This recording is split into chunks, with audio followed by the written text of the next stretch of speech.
afternoon, morning, ladies and gentlemen, mothers, fathers, daughters, sons, brothers and sisters. This is the Virtual Touring Car Cup round number 5 here at Silverstone. And we go back in time to 1950 or there or thereabouts, where this beautiful car would have been built. We are talking about the Mercedes-Benz 300 SL, a mighty fine sports car of its era. I can't maintain an accent, I'm terribly sorry. Right. So here we are then with the Mercedes-Benz 300 SL. So a very different round, signifying the halfway stage of the series. And we are at Silverstone Classic in its... It's not quite in the original, guys. It's got... Whoops! That's someone getting very, very wrong there. It's not quite in the original guise. It's about the 1974 configuration. It's got a chicane before the... Oh dear, that's gone horribly wrong for a couple of people there. Anyway, enough of the babble. Let's see who we've got in the lobby this evening. Now, you may notice there's a bit of a depleted grid, and there is a reason for this. This event, being very, very different in every conceivable way, is going to be done slightly differently.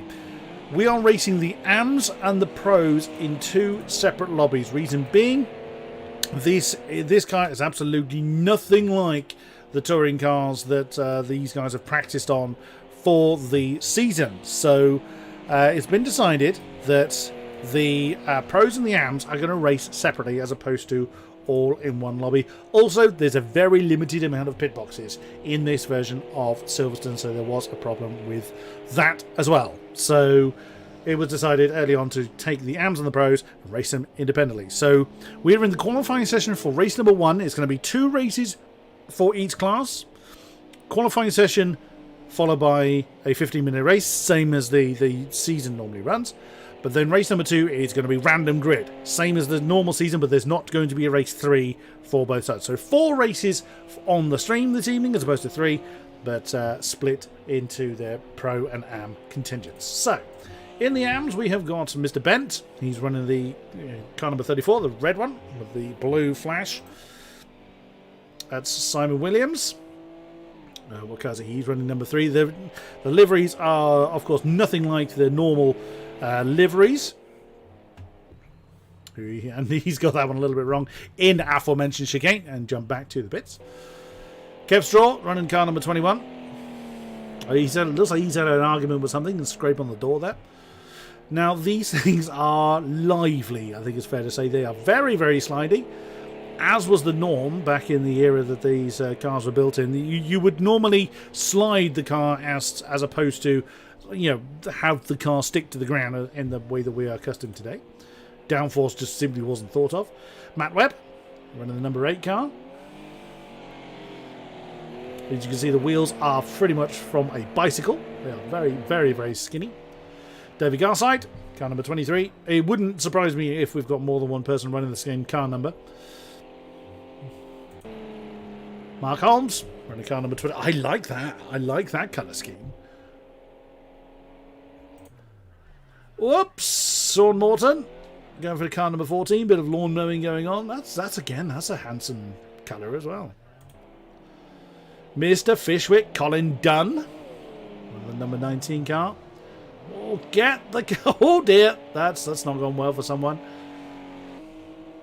That's the chicane that was entered around about 1974, I believe, if I've done my homework correctly. Oh, as we've got people setting lap times.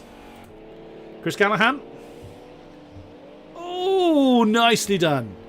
You don't necessarily need to slide it like that, not sort of rally style. It's more four-wheel drifting you need to do in these things to get the best out of them, says me from the commentary box. There's been a few exasperated drivers in this. Some people really love these cars. That's more like you, Mr. Callahan. Nicely done.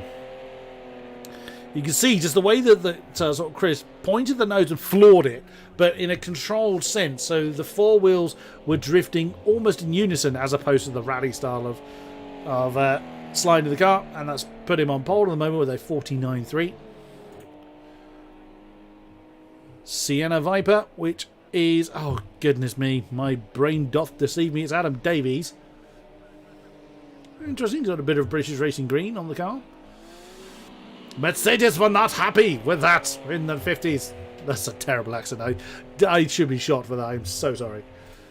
There's Kev Straw up there in third position on a 51.912. Oh, steady, number 11. Goodness me. Who's that? Oh, dear, that's someone going for a bit of a lawnmower again. That was Colin Dunn again.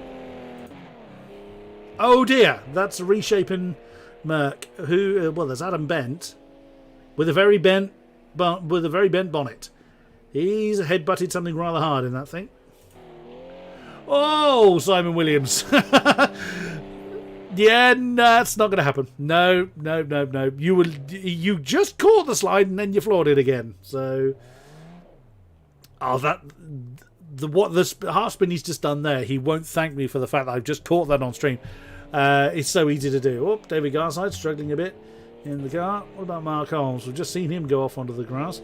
Oh, Colin Dunn, new pole time with a 48.3 on the board. Oh dear, that's someone rejoining the track. Who is that? Mark Holmes? No. I'm going to have to get used to who's running what colours, and then, of course, we won't be running this car for the rest of the season. Over the line for Mark Holmes, a 2:08.4. There's time to be found there. Sean Morton as well in the 14 car. So the racing is going to be rather interesting in this car, we think. Interesting being a loosely used phrase. Well, it'll be good. I think I might enjoy this more than our drivers, in fairness. So, well, yeah, we'll see. We'll see what goes on. We'll see how well our drivers handle this one. Where has my circuit map gone? I had it ready and it has disappeared. That's awfully frustrating. I actually had the correct one open. There it is. 1975 to 1986 configuration with the aforementioned chicane contained within. Right. So. Ooh, Colin Dunn pushing hard to get the vintage GTD. That's what that abbreviation underneath the number 1 is referring to. Oh, 147.847, an improvement there for Colin. Oh, wow, you saw he's got that steering not going and then nose just didn't want to know. A lot of understeer. If you don't get the slide right, it just wants to sail off the road. Oh, Chris Canahan having an argument with the 21 car. No. Oh, as Adam Bent has more reshaping going on his car. David Garside is, I think that's down the hanger straight. Slide it in a little bit too much there. That was farm straight, I beg your pardon. And that's the chicane that I myself have buried many a car into. Oh, no. Keep the tail under control, Mr. Garside. This is what this race is going to be mainly of, is just keeping the car under control. It's like Colin Dunn's on a control pad, by the way, that front wheel is going. Ah, it's lovely. Very, very nice. Now, there's every chance that our AM drivers could actually prove, because this is such a different car, the AM and Pro distinction really, is very much blurred. There is no guarantee whatsoever that the Pros will be quicker than the AMs. But like I say, due to the fact that there's a very limited amount of pit boxes at this circuit, does mean that fitting everybody on track at the same time, I believe, was impossible. Now we could have, and I believe I am joined by, I have the great pleasure of being joined by the series organizer himself, Mr. Black Sheep. I am very honoured to have Mr. Toby Owen in the box. Hello, sir. Hello, Chris. I have to say the pleasure is all mine. It's a joy to be with you as you ply your trade in the commentary box. Oh, I'm very glad to have you on board. Now, have I just been talking complete rubbish, or was I correct in the analysis that there aren't enough pit boxes to have Pro and Ams on track at the same time? Yes, that's right. So Silverstone Classic has got 18 pit boxes. We have 25 drivers. So obviously the decision to split the field by Pro and Am was a sensible one. Mm-hmm. But as I think you've alluded to in your commentary already, it's particularly Colin Dunn, who is running at the front in this qualifying session at the moment, his practice times have been quicker than a lot of the pro drivers. So had he been in the pro field, he possibly could have been challenging for the outright race win. As it happens, I think he's probably going to be certainly the one to beat in the AM class. Very much so. Now, I have realised I haven't gone through my usual introductory images, so I haven't told the stream who our featured drivers are for this week, but we will get to that. They will have their time in the spotlight as we have 2 races going on. So, as mentioned, it's a 15-minute qualifying session, of which we have 4 minutes remaining for race 1. We will then have that race, depending on that grid layout. Then we go over to the pros, so there will be a break in which we can talk about our featured drivers. Oh, as I'm watching Colin Dunn, you just see the amount of suspension travel. I mean, the suspension were pretty much made out of sponge in these things. What are your thoughts, Mr. Owen, coming into this particular race? Are you a fan of this particular car? I love this car. I am not very good at driving it, so it's very enjoyable. I like getting the tail out, so it's a very slidey car. I'm not very quick at it, so I think I'm going to enjoy myself tonight, regardless of where I finish. That may not be very high. I know it has split opinions, this car, because a lot of people are very used to the touring car, very high performance, highly tuned beast. This is a very different animal altogether. Isn't it? Isn't it just? But oh wow, Adam Davies, Mr. Sienna Viper, doing a great job of getting that 4-wheel drift just right, coming through Cops now to make it. It's also interesting to see Silverstone in. It's not quite its original, guys. Like I say, it's 1975 was the first time that chicane at Woodcote was used. So that's the configuration we are currently running in. But Adam is really getting that 4-wheel drift just right, and it will let go on you quite dramatically if you go over the limit. As we've got 2.5 minutes to go, we're heading down Hanger Straight now. It's kind of nice to see how the track has changed. Is there a particular area of the track that was a real challenge to you? I know when I've driven this combination, I know where I've struggled. I'm curious to see if you've struggled the same. There, Toby. Where have you struggled a bit with this car track combination? I don't know the corner names. That's fine. So it's turn 3. That's so Beckett's. A big braking zone into turn 1.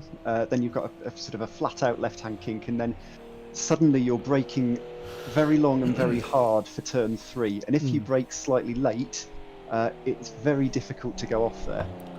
I think that might be the corner that Chris Callaghan is coming through now. No, it's the one before.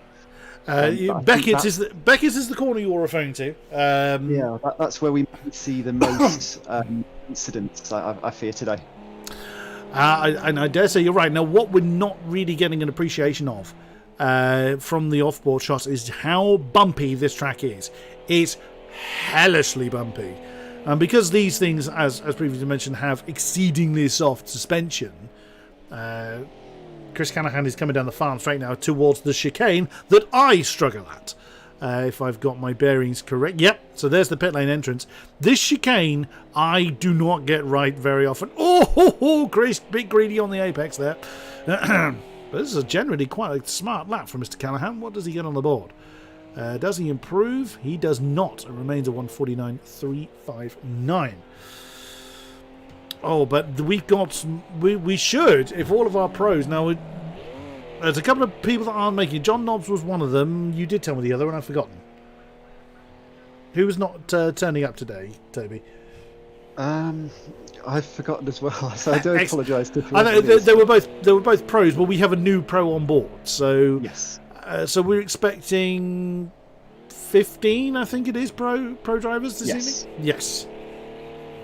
Which that'll be interesting. I have every belief that our Anfield is going to be quite interesting. Although, as mentioned, Colin Dunn is rather comfortable up front. He's actually one of our featured drivers. I believe he's the only one I've got any information on this time. I did send you some through on myself, but I know Sean Morton is one of our other featured drivers this week. He's currently in 8th place in this session. I know he's not had much time to get to grips with these cars in practice.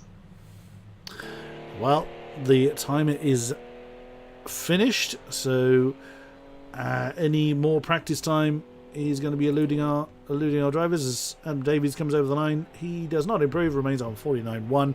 Just seen confirmed in chat that Colin Dunn is on a control pad, so that's an absolutely storming lap. He's got on board, and someone just set a lap there. It wasn't Mark Holmes. He's just about to cross the line. Let's see what he puts on the board. Oh, that car was about to let go there. 150.7 puts him in 4th. Not bad at all. David Garside, I think, was the one that set the lap as I went through everybody. So 58.2. Bit of a struggle for him, and that's the end of that one. So let's see who is starting where in this opening round. Colin Dunn and Adam Davies on the front row. Chris Callaghan, Mark Holmes. Row 2, Kev Straw and Matt Webb. Row 3, Adam Bent, David Garside. Row 4, and Sean Morton and Simon Williams at the tail of the field. Oh my. This could be interesting. And now we could have a situation where everybody just spreads out, because we do have quite a spread of times here. Although saying that, Adam Davies and Chris Callaghan, judging by the times alone, very, very close. And then you've got Mark Holmes and Kev Straw, and not that far behind in fairness is Matt Webb, so we might have a bit of a 3-car battle there. The tail end of the field have struggled a little bit, but Colin Dunn looks set to run off into the distance. I think that's probably a fair assessment, but I think this is going to be a marathon rather than a sprint, even though it's only a 15-minute race. I think whoever makes the least mistakes will end up with a good finishing position in this one. I dare say you are correct on that assessment. So let's then get ready to go. There we go. So look at that staggered 2x2 lineup that was the norm back in the day. Yep, I still can't maintain that accent, I'm afraid. So I'm not going to attempt to. Make sure I have all of my necessary windows in place. So Colin Dunn then. Again, I've just had a look at my own notes, and he is indeed on a control pad. He told me so, and my terrible memory meant I completely forgot that particular fact. So, let's see how we get on. The engine revs doth rise, the lights come on, it is time to wind them up and let them go. Oh, Colin Dunn didn't move. A terrible start from the pole sitter. It's Adam Davies has gone through. Chris Callaghan. No, Chris Callaghan's going to steal the honours. And through into the lead for the number 11 car. And Colin Dunn down into 4th position. Matt Webb now up to 3rd. Very nicely done. There is Colin trying to do an outside manoeuvre through the first turn. That is Cops. Then right behind him, Mark Holmes. David Garside's had a decent start, making a few... Whoops, that's... I think that's Mr. Morton. He's got that one horribly wrong. And is doing a bit of lawn mowing at the tail of the field. But what a start from Chris Callaghan up into the top spot with Adam Davies right behind. Colin Dunn wants that position back. He's certainly got the pace to do it, but let's see if he's able to do so. Looks like everybody has survived so far. So that moment there for sure. Morton has put him down the field. Oh, hello, look at this. That's the view from Mark Holmes. Well, more accurately, that is the view from Mark Holmes. Although the window is pretty big and not really obstructed in the view. Oh, that's Matt Webb getting a bit squiggly coming through. That's Stowe. Keeps it nicely under control. Oh, look at this. That's a really tight battle up the front. A rather pleasing start there, Mr. Owen. Yes, everyone was very well behaved. And I really hope that the pros are watching this. Because when we start, we've got almost double the number of drivers. Indeed. If we are as well behaved through turn 1 and 2 as the AMs were, that'll stand us in good stead. And Adam Bent has fallen back into the clutches of Sean Morton as well, so he's had a bit of a problem. I think David Garside's had an issue as well. He's now down into 8th position. There's Kev Straw chasing Simon Williams. Mark Holmes right on the back of Matt Webb still. And I've missed it, but Colin Dunn has made the move on Adam Davies for 2nd position. Nicely done. So it's now up to Chris Callaghan to try and defend that lead. That's got to be rather daunting, and a car that you're not particularly familiar with that wants to kill you at every opportunity. Nicely done, Chris Callaghan. Although, saying that, Here comes Adam Davies. Chris Callahan's lost momentum there with that drift through Cops. He's actually bowed out of that one. He didn't fancy going side by side through Maggots. Fair enough, I don't particularly blame him in these cars. Whoa, Adam Davies, can you slow that down? He can. He's now forcing the outside for Beckett, but he's not going to get the momentum he needs through there. So Colin Dunn holds on to the lead, fairly easily now through Chapel onto the hangar straight. Here comes Chris Callahan once again, keeping himself very much in the fray. He's had a great run through those next two corners. He's going to easily come past Adam Davies. And Colin Dunn is starting to build a lead for himself, as we rather thought he would. Mark Holmes and Matt Webb behind them are continuing their battle. Oh, Callahan didn't commit. That's interesting. He bowed out of that one before he got to Stowe. So Adam Davies maintains second, but oh, that's Matt Webb doing a bit of lawn mowing behind. That's going to give Mark Holmes an opportunity to steam past, and he does. The number 20 car gets up into fourth position. Nicely done. Right behind them is Simon Williams, looking to try and get involved in the fight. And already, Mr. Fishwick, Colin Dunn's 1.5 seconds up front, so is he going to dance off into the distance? But, and I'm sure you'll agree with me on this one, Toby, you make a mistake and you will lose a lot of time in these cars. Yes, and I think everyone's been very sensible so far. It's as I said at the top of the piece, it's all about who makes the least mistakes, and I think we're seeing a very sensible approach. Oh! You saw Mr. Holmes as well. Wow, he held it. I'll give him that. That's not an ideal line there, Mr. Adams. So I did it again. I knew I would do that at some point, Mr. Williams. Well, Kev Straw now on his case. And David Garside. Oh no, David Garside's hit the tyres and taken the catch fencing out with him. He's got a problem. We've lost one already. Who have we lost? I should know. There's only 10 of them, but we have lost one from the lobby. Oh no! Sean Morton. Oh no, Sean Morton is out of the race, and David Garside's really struggling to get that car going again. So 3-second lead now for Colin Dunn, really getting into his stride. Chris Callahan keeping Adam Davies company up front, but Mark Holmes has not been able to get away from Matt Webb for fourth position. So the field is spreading out a little bit, but there goes David Garside. That's a shame. He was really struggling with these cars. But you can see actually in this head-on shot with Matt Webb just how narrow the wheels are. The bike wheel analogy wasn't that inaccurate. So, compared to the size of the body, and these things are heavy.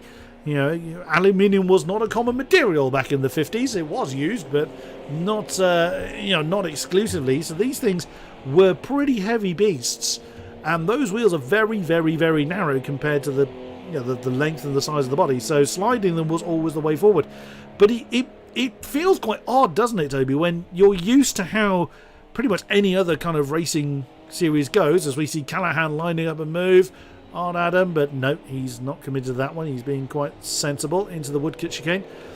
But it feels quite odd, doesn't it, when you're kind of fighting your racing instinct to hit the racing line and the braking point and the turn in the way you normally would in a touring car. You have to almost turn that completely upside down for these things. Yeah, I mean, I race Mazda MX-5s in the real world, and whilst this is a much heavier car, the handling characteristics are really not dissimilar. So I think I've probably got up to speed with it a bit quicker than some others. I won't pretend to be particularly good with it, but it does resonate with when I race my MX-5s. Definitely more than the touring cars. It is a very different beast from the touring cars. Whoa, Callahan! Whoa, you caught that one. As we went on board with Chris, we saw how much opposite lock he had to put in. But look how much time that's cost him against Adam Davies, who's now starting to get a bit of a gap. 146.9 on the board from Colin Dunn. That's an absolute stormer. Again, as he's on the pad as well, these things that the handling characteristics are less punishing for a pad user because you tend to just chuck it in and get the slide right. It's still easier on a wheel, in my opinion, but it's less punishing than it would be in either the touring cars or the a single seater, say. As we look at Kev Straw now homing in on Simon Williams. Matt Webb's made mistakes. He's now behind this battle, and he has, and gaining on it quite quickly. Yeah, 208 last time around. He's made a big mistake somewhere because he was with Mark Holmes last we looked at him. Here comes Kev Straw. He's He's gotten alongside Simon Williams, but can't quite commit to that as they sweep through. Where is that? That's Club. They've just gone through as they come down to Abbey. Oh, no, beg your pardon. Kev Straw's got him. They're both silver, so I got that one wrong. So Simon Williams has lost that 5th position. That was a lovely move from Kev Straw. But yeah, Matt Webb, we did say one mistake is going to send you heading off towards the tail of the field, and that is what's happened to him. But like you say, Toby, he is gaining on the 2 ahead of him pretty quickly. Let's see how he copes with it, because in these cars, what I've found in practice is that mistakes breed mistakes. Like so! Commentator cursor, wasn't even me. He did a 152 just as he crossed the line, but he was already out of shape, and he has bumped into the wall, and it's going to be enough to upset the balance of the car. Oh, that was a shame. Matt Webb That counts my first commentator curse. Be proud, sir. Hold on to that one. Simon Williams has lost the back of Kev Straw. Wow, Kev Straw's really starting to make up some time. He's got about 4-ish seconds to Mark Holmes. Oh, I think Mark's made a mistake. That looks very, very slow. He has. He's made a mistake at Club. That's going to put him in striking distance of Kev Straw very, very quickly. Here comes the silver car. He's gaining on Mark pretty quickly. You can see the proximity markers coming up as Chris Callahan and Adam Davies are going to look like they're going to start to cross swords again. Adam had actually broken away a bit from Chris. Again, looking at the lap times, a 46 for Colin, 48 for Adam, 50 for Chris. But those two have closed up again. Let's have a quick look at them. There they are. They were well over a second apart only half a lap ago. Oh, Chris really went absolutely charging into the Woodcote chicane. I think he may have lost a bit of time there because he was going in very, very hot. He gained about, 1.5 seconds-ish on Adam last time around, but Colin Dunn has certainly got the mastery of these cars. There he is, nearly 9 seconds to the good now up front, but we've got a pair of great battles forming behind with 5.5 minutes to go. It's a bit too much cuts from Kev there. You can cut the first part of that chicane quite a lot, actually, considering where the curbs are. The second part is much less forgiving. You tend to get a slowdown warning if you cut any of the second part of that chicane. But the first curb, you can usually get away with half a car width. Sorry. I actually forgot you're running the broadcaster view, so you're seeing what I'm seeing. I actually forgot that one. Because I was thinking, my goodness, he's doing well, catching the markers I am. Then I just realised why. So as we look at Chris Callahan again, closing in. Oh, no. Can he hold it? He has. That's really well done. What Chris did there is he countered the slide too early, so he got the four wheels basically back in line way, way earlier than he actually wanted. So the car just drifted, just wandered off the road. But then he very wisely got out of the gas to stop him. Oh dear, that's a bent Adam Bent. Not the first time he would have heard that one, I am sure. I'm wondering whether he meant to do that. And the reason I say that is because at the last round in the Red Bull Ring, Mark Holmes actually found himself spun into the pit lane through no intention. Oh, he did, didn't he? Yes, I remember now. You remember filming that one? I was like, oh, that's unlucky. He's kind of got shoved in there through. It was avoidance, wasn't it? Was he avoiding an incident? Yes, avoiding a Miles Dixon rejoining the track. But I'm just wondering, the last chicane here, it is so tricky to get right. I'm just wondering whether Chris. Adam meant to go into the pits. Well, I mean, he has that. There is damage to the front of his car, so I would say that he probably did. And the pit entrance is on a straight, so you'd have to have really done something rather magical to get that one wrong. 3-second penalty for Mr. Callahan. It's less damaging in these things just because they're not as fast as other cars. So 3 seconds sounds a lot in racing terms. It's still a bit of a distance, but it is a bit less harmful in these things. I mean, he's 22 seconds ahead of Mark Holmes, as an example, who just... who did we just see in the back of the shot? It was Adam Bent. I would love to know what he's hit. He's either banzaied into the wall. The walls are a long way away from the circuit, as you can see. So the last chicane. It's got a good chance of the last chicane. It'll be the last chicane, won't it? Yeah, fair shout there. And that is Mark Holmes in the background. So Adam's had a bit of a rough time of it. 2.5 minutes to go, so not too much longer for these drivers to continue to fight these cars. I'm afraid, Chris, I will have to leave you here. Of course. To go and get the Pro Lobby readied up. So thank you very much for having me. And my pleasure. I look forward to watching the live stream back of the Pro race. That one should be very interesting indeed. I have no doubt. Thank you very much, Toby Owen. So Toby is off to sort out or to begin to form the Pro Lobby. So as we'll get our Pro drivers mustered together for their turn to do their 15-minute qualifying and their 15-minute race. I have no doubt that we'll have more thrills and spills in their race. Adam Davies has got the measure of Chris Callaghan at the moment. 2.1 seconds separate Adam and Chris as we have less than 2 minutes to go. Chris carrying that penalty as well. There's Mark Holmes. The minding his own business. Oh no! Well, I think Toby was right. It was in that final chicane where things have gone wrong, and that's again, he's hit the wall. You can see how that car is just misbehaving. We go into the cockpit view. No, he's keeping the wheel fairly straight, actually. I wondered if he was going to have to kind of be steering on a straight. And there again, you just saw where the slide doesn't work. If the slide doesn't go well, the car just wants to wander off. It doesn't behave itself at all. So Adam really struggling with this car, unfortunately. That's going to go. Yeah, thought so. And that's more frustration than anything else.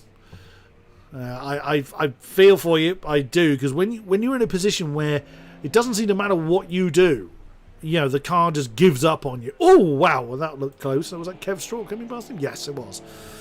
It looked close to that camera angle. It may have actually been nowhere near one another. But I feel for Adam there, because it's very demoralising when you've got a car that just will not behave itself.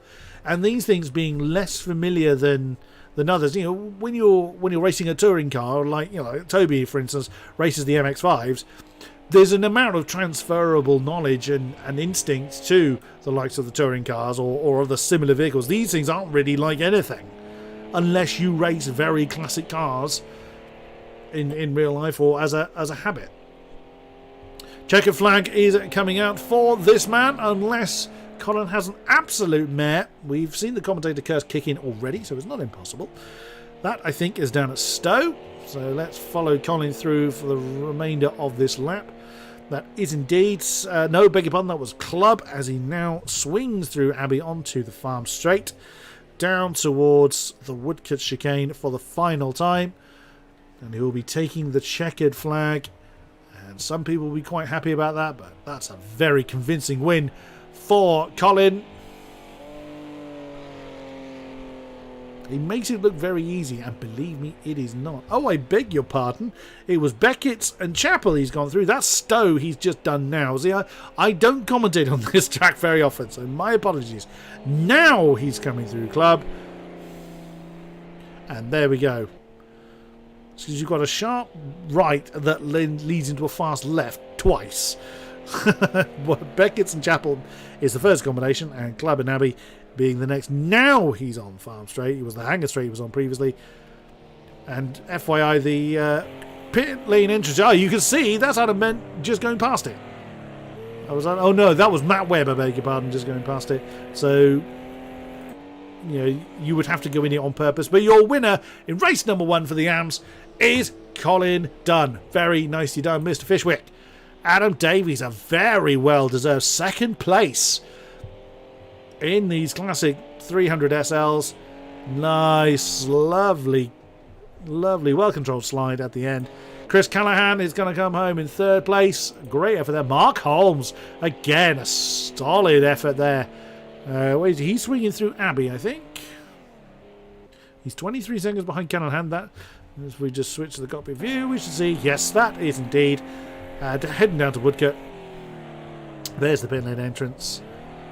Very cautious into, a little bit later with the turn in there, but Mark comes home in 4th position. He's not under immediate danger, so you can afford to scrub off some time there. Simon Williams He's again, I've picked him up at exactly the same spot I picked up Mark.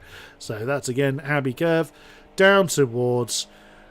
Well, Bridge is on the map. That's technically the thing on the outside of the track, but through the Woodcut chicane. So easy to get that wrong, especially on these things. You know, the brakes are made out of cheese. Kev Straw will pick up 6th place.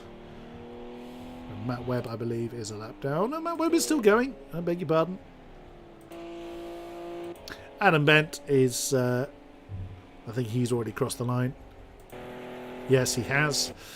So it's just Matt Webb then to finish off proceedings. We lost a few in the race, and I wouldn't be surprised if we lose a few of the pros as well, just because of the nature of the car, as mentioned, being very, very different to anything else these guys would have driven in the past. Some similarities, as Toby was explaining, to the, for instance, how you would drive the MX-5s, but on the whole, these things are very, very different indeed. Right. So there it is, confirmation that Colin Dunn takes the top spot with the fastest lap by 2 seconds indeed over Adam Davies, then Chris Callaghan, Mark Holmes, Simon Williams, Kev Straw, Matt Webb, Adam Bent, Sean Morty we lost fairly early on, along with another whose name escapes me.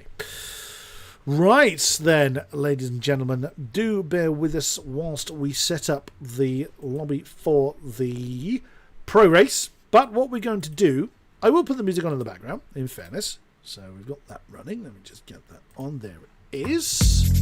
That's a little loud. I apologise for that.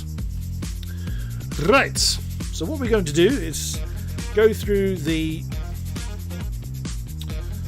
we will go through the images in our slideshow that I would have done at the beginning, but I got a little bit too into the session, into it a little too quickly. So again, as a reminder, here is how tonight's race is going to go. This is. So it's 2 races per category. Again, as mentioned, because the grid slots, there aren't enough grid slots to have the entire field on in one go. That's why we've split AM and Pro in the way we have. So 15-minute qualifying session will precede a 15-minute race. And race 2 is a randomly drawn grid. So we've done race 1 for the AMs. We are now just getting the pro drivers on board to do race number 1 for them. Results are done in the same way, so as they are generally in the series. So results from both races determine overall event standing. Championship points awarded again in the same way based on the event standings. Bonus point for pole and for fastest lap, and all drivers must use the Mercedes SL touring cars. That they are certainly doing, and it would be fairly obvious if they weren't, quite frankly, as they differ from everything else. That is how our pro contingent is. I should have had the AM one up first, so apologies for that. So this is our pro championship standings before we head into this round. Anders Jameson still with a comfortable 20-point lead over Carl Benson. Gary Cooper third, Toby Owen 4. Very, very close, just a point between those two. Jay Daniels not far behind in 5th, and Andrew Gillone joining us late and getting some wins on the board has put him into 6th place already.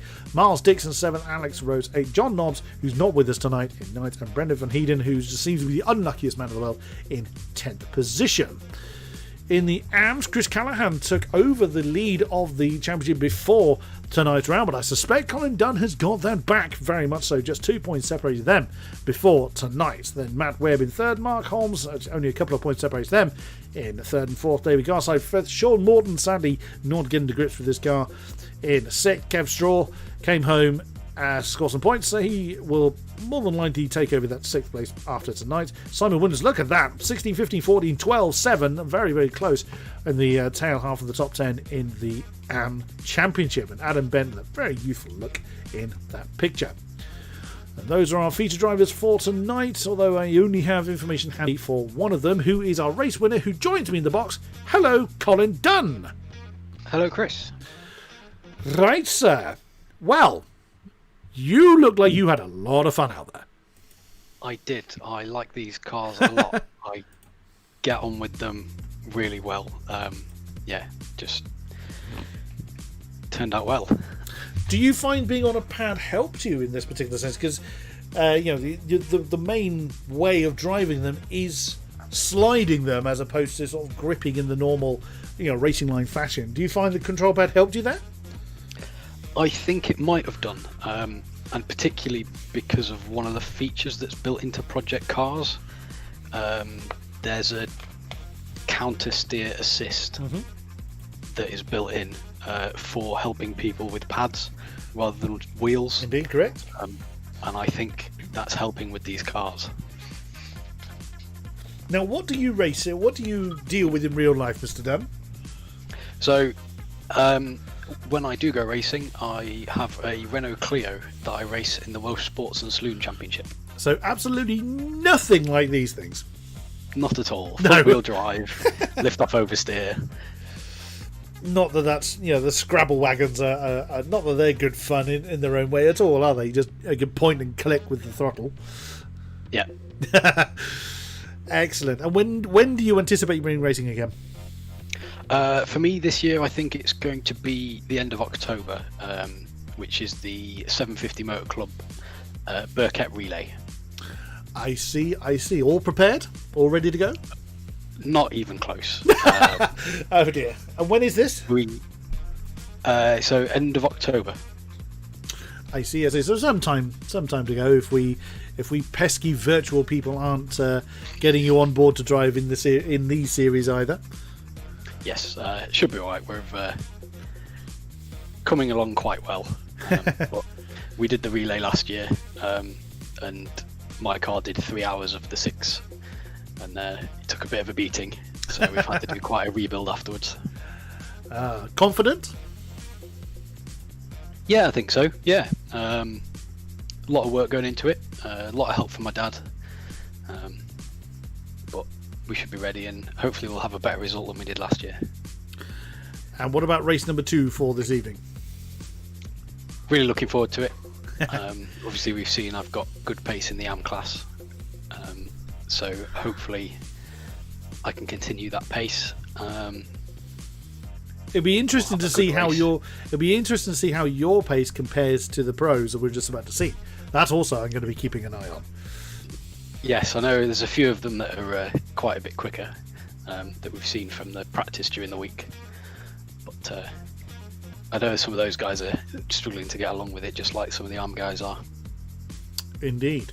All right. I do hope we get to chat to you again after the next race. Thank you very much, Colin Dunn. Thanks very much. Right then, we are just launching into the next lobby. So, let's double check if there was anything else. Oh, the calendar still hasn't changed. Now, next week at Spa, we return to the touring cars. However, I am not available to stream that one live.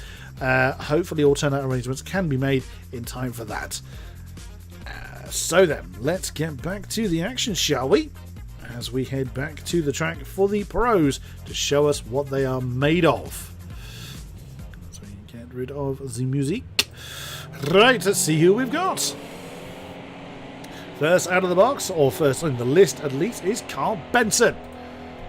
Mr. Rank Dropper himself. We see that happens. The cars are ghosting whilst they're in the pit lane. We see the return of Nick Bailey. What a track and car combination to return to, sir.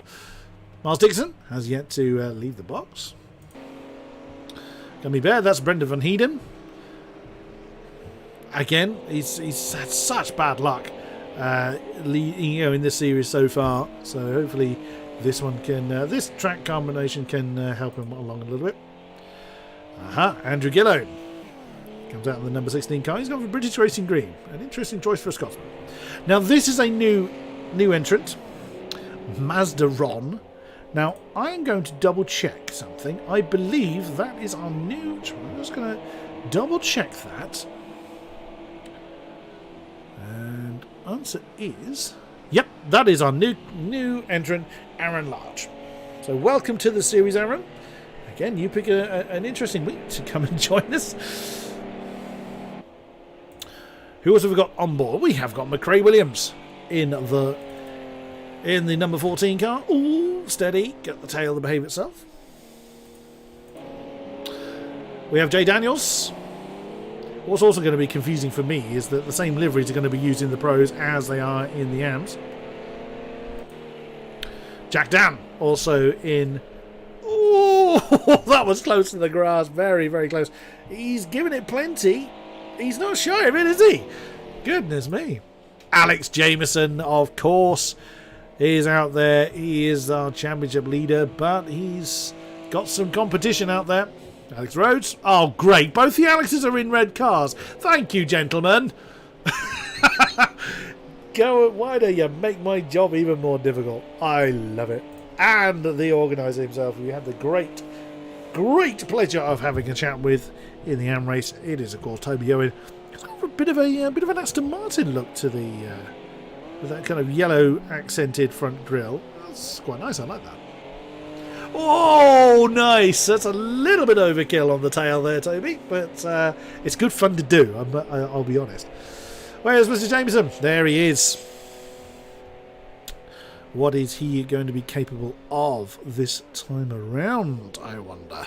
It's going to be very curious to see how well he does in this particular car. We know what he's like in the standard touring cars. I've raced against him. Oh, wow. I can't see how that'll be quicker, but if that works for you, sir, then be my guest. Again, reminder, these are open setups and they're not locked to the defaults.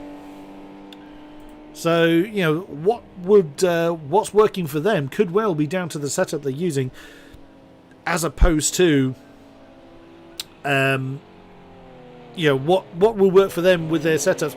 Oh dear, someone parked up there.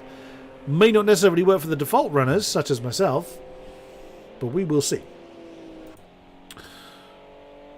Who is for? Well, Brendan Van Heeden has invalidated his lap. One of our featured drivers, Josh Morris, sadly not with us for this race. A bit cautious there from Carl. Yep, he's brought that one back to the pits. Whoa! Someone's really committed. Yeah, that's going to bite you. Not sure who that was. Ooh, Aaron Large with a 47.8. Oh, wow. Chucks the nose in. Really controlled that on the throttle. Very nicely done. Oh, it's Alex. There's me assuming the wrong Alex. Jumped to the top of the board. There he is. Of course, Mr. Jameson. I didn't think it would be too far behind. 145.9. Course Ruth. Alex Jameson, have a heart, will you, man? Whoa! Goodness me, Mr. Gello. Lovely slide through that last woodcut chicane. Now, me and Andrew were talking actually last night as he was guiding me on some racing I'm doing in a different online league, and he did say the only time he's driven this circuit is on one of my crazy challenges, which are all on this channel incidentally, and yes, they didn't go well, but then we were doing rather daft combinations in the dark with cars with no lights and in the wet and all sorts, so he had, you know, he pretty much had post-traumatic stress before joining this particular race.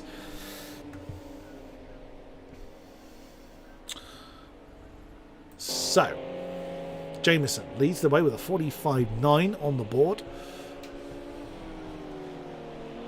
Ah, hello, Mr. Garside. Ah, that's a shame. That is a shame. Well, this car is a tricky one to handle without practice, so we admire the fact that you gave it a try. Oh, wow, that's the other Alex getting out of the way. Where is he? There he is. Ooh, our newcomer, Aaron Large, has jumped into second place with a 46.7. Oh, bearing in mind that our race one winner, Colin Dunn, was off that sort of pace. Goodness me, Jameson has improved on his time at 45.5 now on the board, with a bit of slipstream from, that's Toby Owen ahead of him. There's Nick Beatty's back in the pits. 48.8, that's not bad. That's not a bad time at all for Nick, as he's been away from the series. Oh dear, Toby Owen has got that one all kinds of wrong. That looks like it's down towards, I'm going to have to guess, that's on the Hangar Straight, I think. No, I bet you that's on the exit of Beckett's. Oh! Oh, that could have been a very nasty bang. as we now come through Stowe. I think, if I've got my bearings right. No, I haven't at all. That was Club. And now coming through Abbey. I will get it right before the end of the night. And Alex Jameson has dropped back to the pits with that 45.5 on the board. There is, again, Aaron Large, as mentioned, in the 28 car. I think that was one you were running, Mr. Garside, if I recall. In the AM race that preceded this one, Alex Rhodes, 47.1 on the board, nicely done. Very tight times here. There's Gillone, giving a lovely four-wheel slide around what I believe is Stowe. 100% certain on that. As my map has gone completely gaga. I have to get that one up again. I seem to be getting the corner names wrong anyway, so... Is that down Hangers Straight? No, that's down Farm. He's heading towards the Woodcote chicane. Currently fourth, with 47.246. Oh, that didn't want to behave. Oh, that's close to the wall. Does he improve? He does not. I'm not surprised. I think I rather undid itself in the last few moments of the lap. Still no time from Carl Benson or Brandon Van Heeden or Miles Dixon so far. There's Miles. He's coming into the Woodcote chicane. Let's see what he is able to do. What time does he get on the board? No time as yet. Brandon Van Heeden is back in the pits. So, again, luck still hasn't found him. Well, it has, just the bad luck, it would seem. Dear oh dear. What can he do? Bear with me a second whilst I just re-find my circuit map. I do prefer to try and get the corner names right. I now can't find the right one.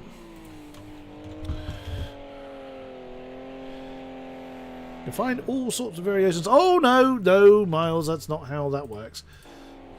What about Carl Benson? Let's see how he gets on. He's got someone roaring off after it. Oh, whoever that is in the blue car behind, getting a bit of a tail wag going on. There we go. I found. I doth find the map. Right.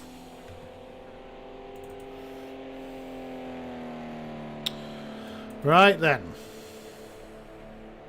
Jameson's back on track amazingly, so even though he's again got quite a lead up front, a 1:45.5, 1.1 seconds ahead of Aaron Large. Not too much in the way of time improvements. But like I said before, and we've just seen Carl Benson get his time on the board of 49.6. These things are so unlike anything else you will see. Oh, get that tail round. You're a tad late getting into the turn there. Whoa, Brendan going for the exploratory line on the outside of, I believe, oh dear. On the outside of oh dear. I think that was Beckett's. Was it Beckett or Club? Those are the two that I'm getting wrong because there was Club, because he's now on the farm straight. Oh dear, he's hit something rather solid. He's going for the lap though. You see the car squealing around under braking. See what he's able to get on the board.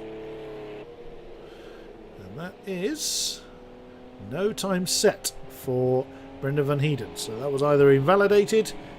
And it was indeed invalidated. Let's just see that notification appear in the bottom right. 4 minutes to go on this second qualifying session. Keep it on the... No, that's gone. It's proving very frustrating for Brendan. Let's follow a hot lap through with our championship leader, Alex Jameson. Well, this is how he's doing it. You just heard the engine revs die as the rear wheels lock. And that's how he's getting his slide on. So he's gone through Cops now, flat out through Maggots, up towards Beckett's. A couple of cars ahead of him. Shouldn't prove prove too much of a problem. And just as his rear wheels are locking up is when he then throws the nose in and controls the slide with the power on the exit of Beckett's. Now through Chapel, onto the Hanger Straight. He's not going to be close enough to pick up a toe from those ahead of him. Still waiting for lap times from Miles Dixon and Brendan Van Heeden. 3 minutes left on the board. Down to Stowe. Oh, someone getting a bit of tyre smoke going. Oh, Alex, nicely controlled, but he dips a wheel onto the grass. Or that would very easily have thrown him into a big spin, but he manages to control that one very, very nicely. Now Club. Someone's taken out one of the bollards on the right-hand side. Uses just a tiny bit of the runoff area, or the concreted runoff area. And he came back to interesting.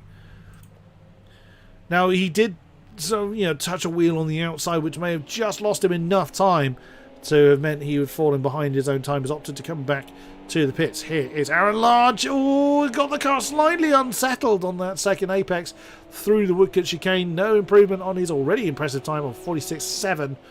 The 46.9 on the board. That was an improvement from his previous best, I believe, for Alex Rhodes.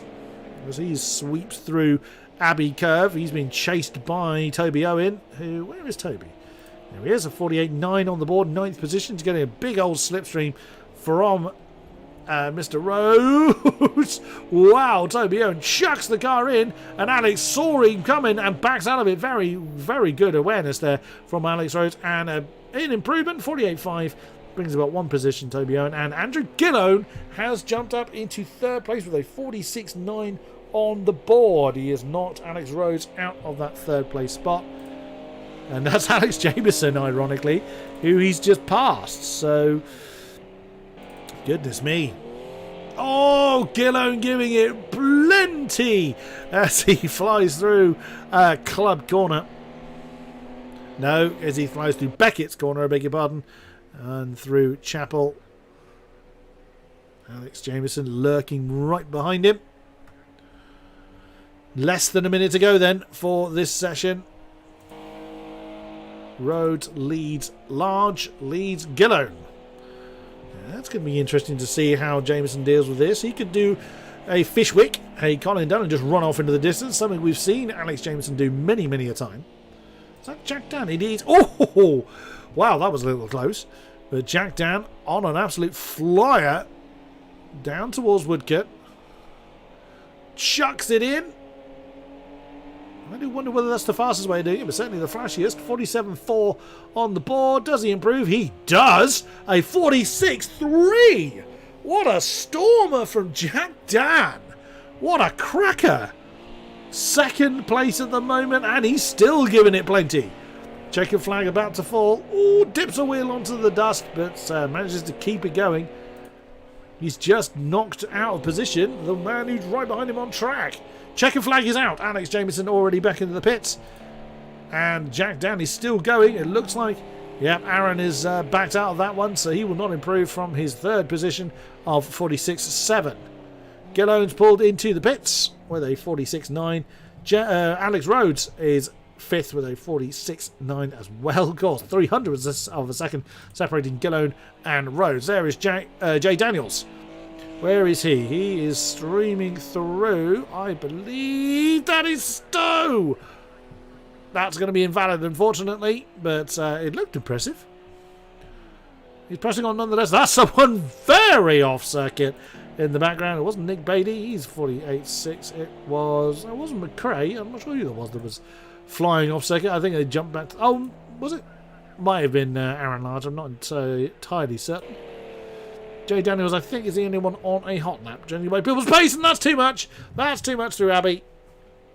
Oh, now you saw how the wheels, how the traction rather, just pitched him towards the bridge wall, and he managed to keep it out of the stonework. And he has brought his car back into the pits. Oh no, Aaron is still going. I think he's already backed off his lap somewhere, so this is just a practice run. In the remaining seconds, absolutely fine. That's a great way to make yourself known in the series by getting 3rd place in this car. These things are very difficult to control at the best of times. And that was the end of qualifying. Right. So, once again, it's Alex Jameson on the front, but he's got Jack Dan alongside him on row 2. Then Aaron Large and Andrew Gillone on row 2. Alex Rose and Jay Daniels row 3. Carl Benson and Toby Owen row 4. Nick Beatty and McCrae Williams row 5. Miles Dixon and Brenda Van Heeden did not set a time, so they will start at the tail of the field. My goodness. Seeing those laps, I'm glad in AM class. Oh, Mark, you didn't do that badly at all. The single lap time is almost irrelevant in a series such as this. So you didn't do badly at all, Mr. Holmes. Okay, so we're just waiting for the session to head to the grid. And it's the obligatory 2-minute countdown for the drivers to make any alterations they see fit. There we go. And there's that staggered 2x2 lineup, as was common back in the day. I mean, it wasn't until the 80s, I think, that changed. Certainly in single-seater racing. So Jameson is going to lead the way, a 12-car field. So not that much bigger than the AM one. There was 10 in that one. Well, there was 10 at the start, I should say. So Alex Jameson will again lead the field away, but it'll be interesting to see whether Alex Jameson has gotten over his start issues. Rumour has it he has. He's been really struggling.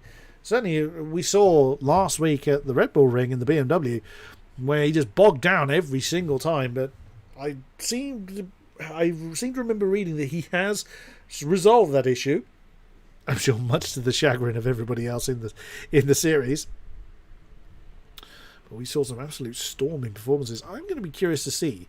Now, we know that Brendan is very, very quick in normal circumstances, but I think we can all agree this is hardly normal.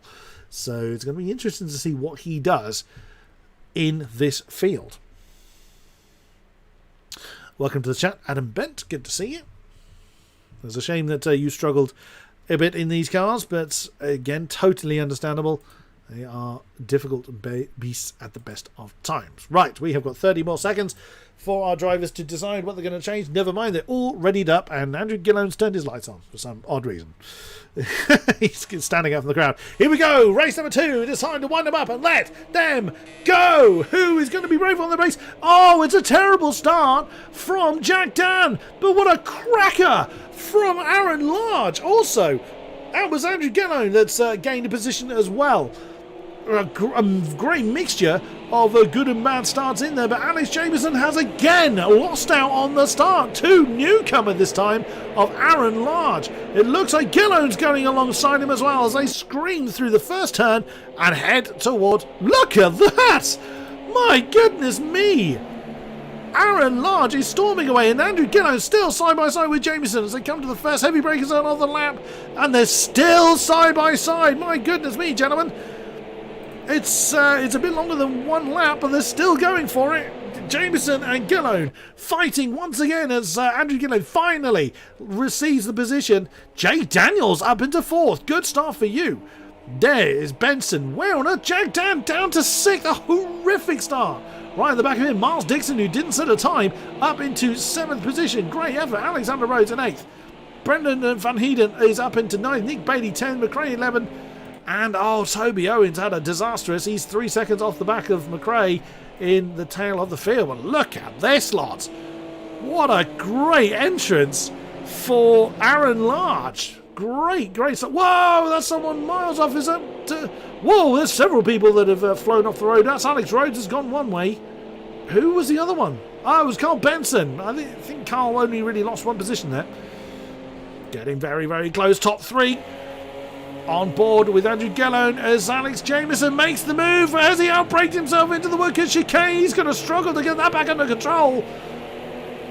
He does, but here comes Gillone. Oh, what a move. Aaron Large had to get out of it. He had nowhere to use his additional pace. Ooh, was a bit of a squeeze from Gillone, but in fairness, Aaron Large, with a little bit of slipstream from Alex Jameson's car, has managed to maintain pace and stay alongside Gillone.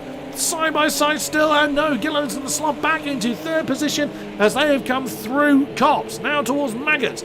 What a great effort from our top three. And actually right behind them, Jay Daniels and Jack Dan still want to get involved on the roof of Jack Dan's car. Whoa, Dixon!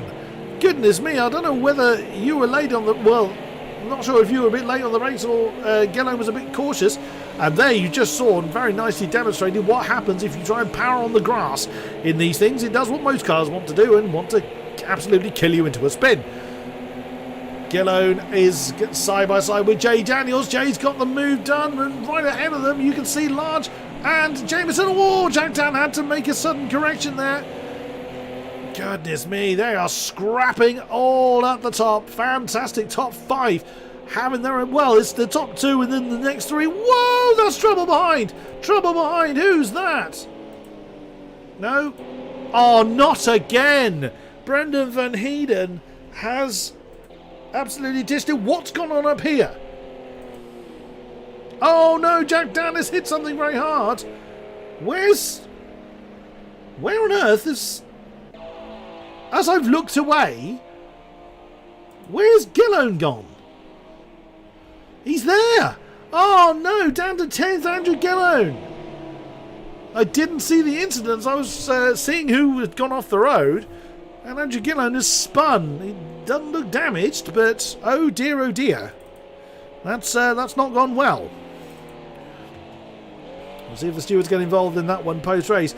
But Jameson starting to get into his stride now. Aaron Large still looking to try and keep company with him. Then about 3 seconds behind is Jack Dan and Jay Daniels side by side once again through cops. I mean, the second he's wide enough to do it. Big damage on the front of Jack Dan's car though. And he's still up in third. So he's doing well to wrestle that car with its damage, with its reshaping, as they sweep through Beckett's. Then it's Alex Rhodes. Carl Benson being followed by McRae Williams. Toby Owen now up to 8th position, was last only a lap ago. Couple of penalties on the board, 2 for Jack Dan and for Toby Owen. Nick Bailey, he's hit something as well. Very cautious coming through Beckett's. Miles Dixon has got Andrew Gillone for company, so Andrew's lost another spot. Ah, he's definitely got damage now. A lot of damage. He's got front and back damage on that car. Oh dear, that's going to be a difficult day in the office for Andrew Gillone. And once again, that is Mr. Gumtree, which is Brendan Van Heeden in the pits. But look at this from our newcomer. This is absolutely fantastic. As he's continuing to chase off after Jameson. So Jameson's got the overall pace, but let's see what these next lap times are, because that does not... Well, the time is saying 9/10, but it doesn't look it. Although this vantage point is slightly deceived by me being used to faster cars. So Jameson was 3/10 quicker that last time around. Jack Dan now gets himself on the penalty board. I think we saw one penalty in the last race. Jack Dan with a 4-second penalty. Dear oh dear. Now I suspect the Toby Owen alluded to the fact that you can cut that first chicane by more than you would normally expect, but there's probably people pushing their luck a little bit far. As we look at Jay Daniels, who's trying to chase off after McRae Williams with Toby Owen right behind him. Gillone now up into 9th place. He's gone ahead of Miles Dixon and Nick Bailey, who is in the pits. He's again hit something very hard. That's a very unkind pit entrance, I just thought. And yeah, he's really struggling with that car, but I'm not surprised, in fairness. Oh no, it's Miles Dixon! Miles Dixon's gone. Miles Dixon's had a huge spin. I'm not really sure from that angle how hard he hit the wall, but he's out. Miles Dixon has retired the car. Oh my goodness me, what a moment to cut to him and see him flying off the road. Yet you say he didn't have any damage. Very true, Adam, very true. He will not thank me for that later as Alex Rhodes wanders off the road. Get it back on. Yeah, he's managed to get back on the circuit. Goodness me. As mentioned, these things are difficult. Oh, side by side through club. You crazy? We have to be a fair amount of crazy to wrestle these cars.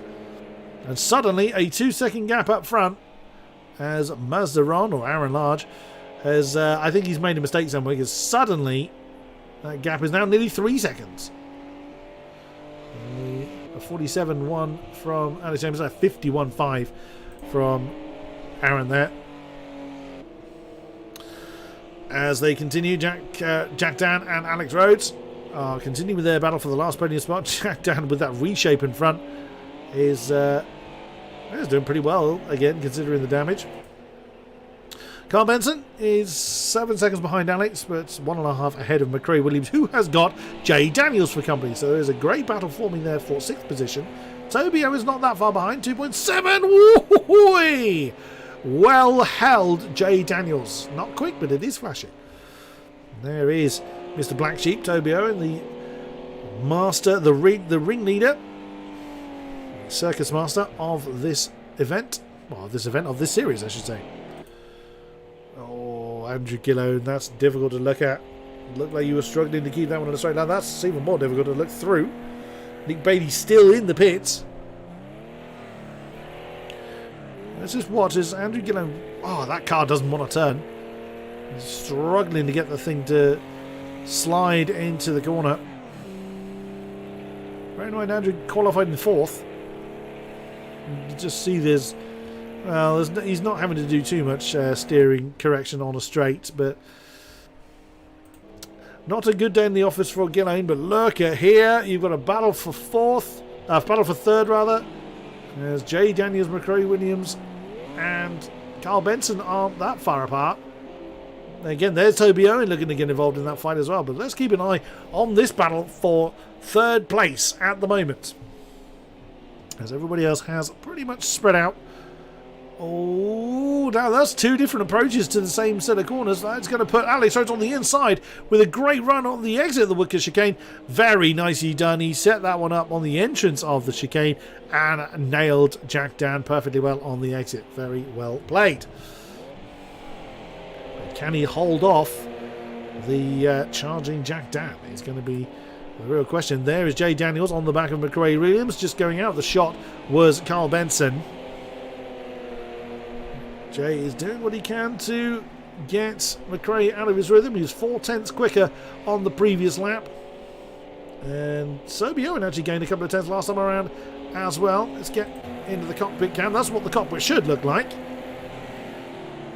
And Jay, he's backed out of that. Oh, bit of a slide, but that's a bit late for McRae. He's going to have to really get out of the throttle. That's going to really compromise him all the way down the hangar straight. Can Jay capitalise on it? Yep. There he goes to the outside line. They're going to be side by side all the way down the straight towards Stowe. And in the background is Toby Owen. And Jay Daniels makes the move. He's going to have the inside line, and that is 6th position for you. Very nicely done. Keep it on the road. He does. Nicely done. This battle is still raging on. Jack Dan really struggling to keep that car under control, but he's still trying to keep up with Alex Rhodes. And Alex does have the penalties, does have a penalty check. 3 for Aaron Large, 3 for Alex Rhodes, 4 for Jack Dan. So he's a second deficit as well as being behind. 3 for Jay Daniels and 2 for Toby Owen.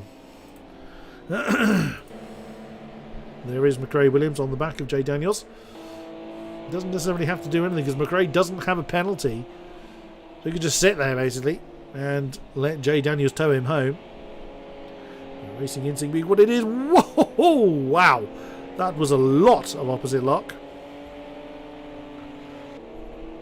Toby Owen's fallen. Well, I was going to say he's fallen a bit off the back, but no, he hasn't really.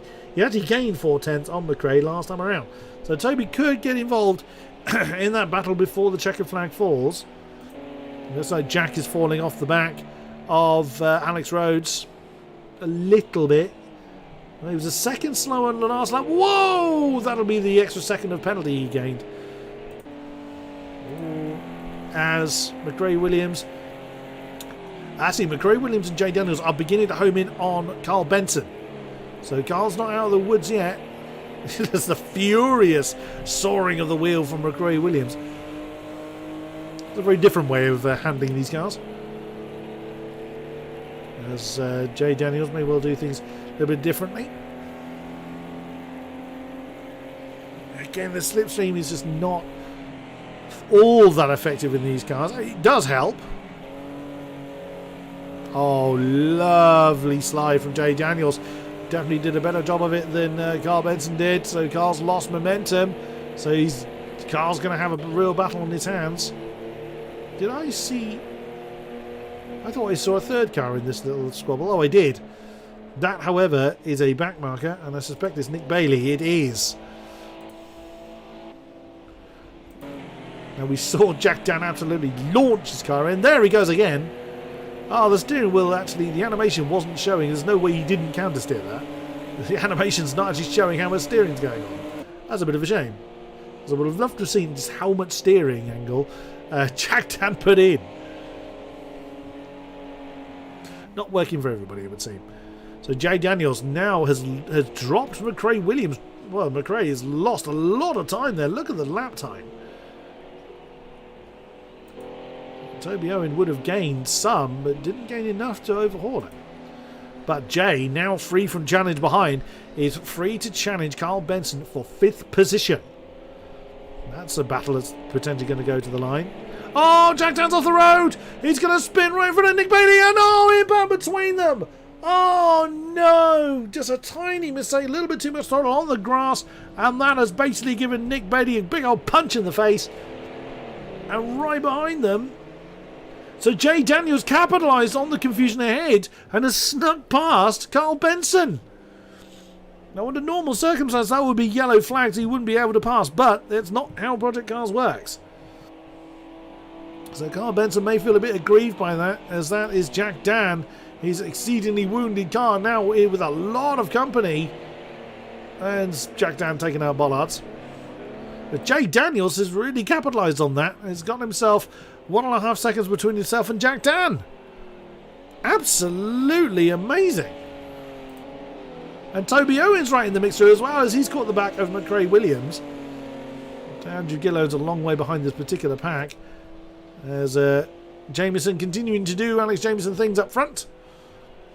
There in the background is Aaron Large, who still has made a very impressive start to this, introduction of himself to this series, in fairness. Then Alex Rhodes completely on his own. And Jay Daniels then having worked his way through the carnage. That's the roof shot from Toby Owen. You can see the pretty much next 5 positions ahead of him. Jack Dan is still on the back of Jay Daniels, in fairness. The checkered flag is about to fall, and it is now out. So the checkered flag is awaiting our drivers. Lots of penalties are going to be added. Oh, lots of time penalties. Not talking about stewards penalties, although I'm sure they may well get involved in a few incidents. We'll see what they have to say, particularly with the one with Nick Bailey being absolutely catapulted off circuit from Jack Dan. But that's not up to me, our lad. Nice slide there from Toby Owen. Nicely done. That is the... No, Nick Bailey is basically limping over the line. Ah, that is Brendan Van Heeden that's being caught by Alex Jameson at the moment. Here is Mr. Jameson, and that's Brendan very much getting out of the way. Oh, wow, 3-minute lap there from Jack. There's more penalties on his time at 41 seconds from Alex Rhodes. I suspect that'll be looked at post-with. Jack Dan is going to be chasing Jay Daniels home. But your winner in the first race for the pros is once again Alex Jameson. Aaron Large in his first race for the series comes home in second. That was Brendan Van Heeden getting sideways over the line, coming home in 10th. Alex Rhodes with that 3rd place, but he will tumble through the field on the scoreboard because of that 40-second penalty. Jay Daniels is going to lead Jack Dan home. Let's see how the penalties shake up. Oh, that's close. Jay Daniels, well, at the moment, Carl Benson is in 3rd, but I suspect, like I say, Alex Jameson is going to, Alex Rhodes rather, is going to have his penalty evaluated. Andrew Gillone has come over the line in currently 6th position. There is Alex Rhodes. Jack Dan all the way down in 8th because of his penalties. What did he end up on? Oh my goodness, a 42 for Jack Dan and a 47 for McRae. That'll be down to that complete chaos that happened earlier on. So yeah, that's going to be evaluated. McRae Williams currently in 10th, and Brendan has already finished. Has already crossed the line, just waiting for Nick Bailey to bring his very wounded car home. 5 points for style. Well, we can recommend that to the ringmaster, Mr. Toby Owen. Nick's still got some way to go before he gets the car home as well. Oops! Don't turn in that hard. Not been a good day. Not been a good return for Nick Bailey. At this rate, he might not even beat the counter. The counter has actually stopped on our screen. Oh no, there we go. He might not actually beat the counter. I don't think he'll mind too much, quite frankly. No, he won't. Essentially means he just doesn't finish. He's only a couple of feet away from the line as well. Oh, goodness me. So then, at the moment, the results are as follows. Alex Jameson on the top spot. I don't think anyone is going to discount that. Aaron Large, very much a very well-deserved second position. At the moment, Carl Benson in third. Joe Daniels 4.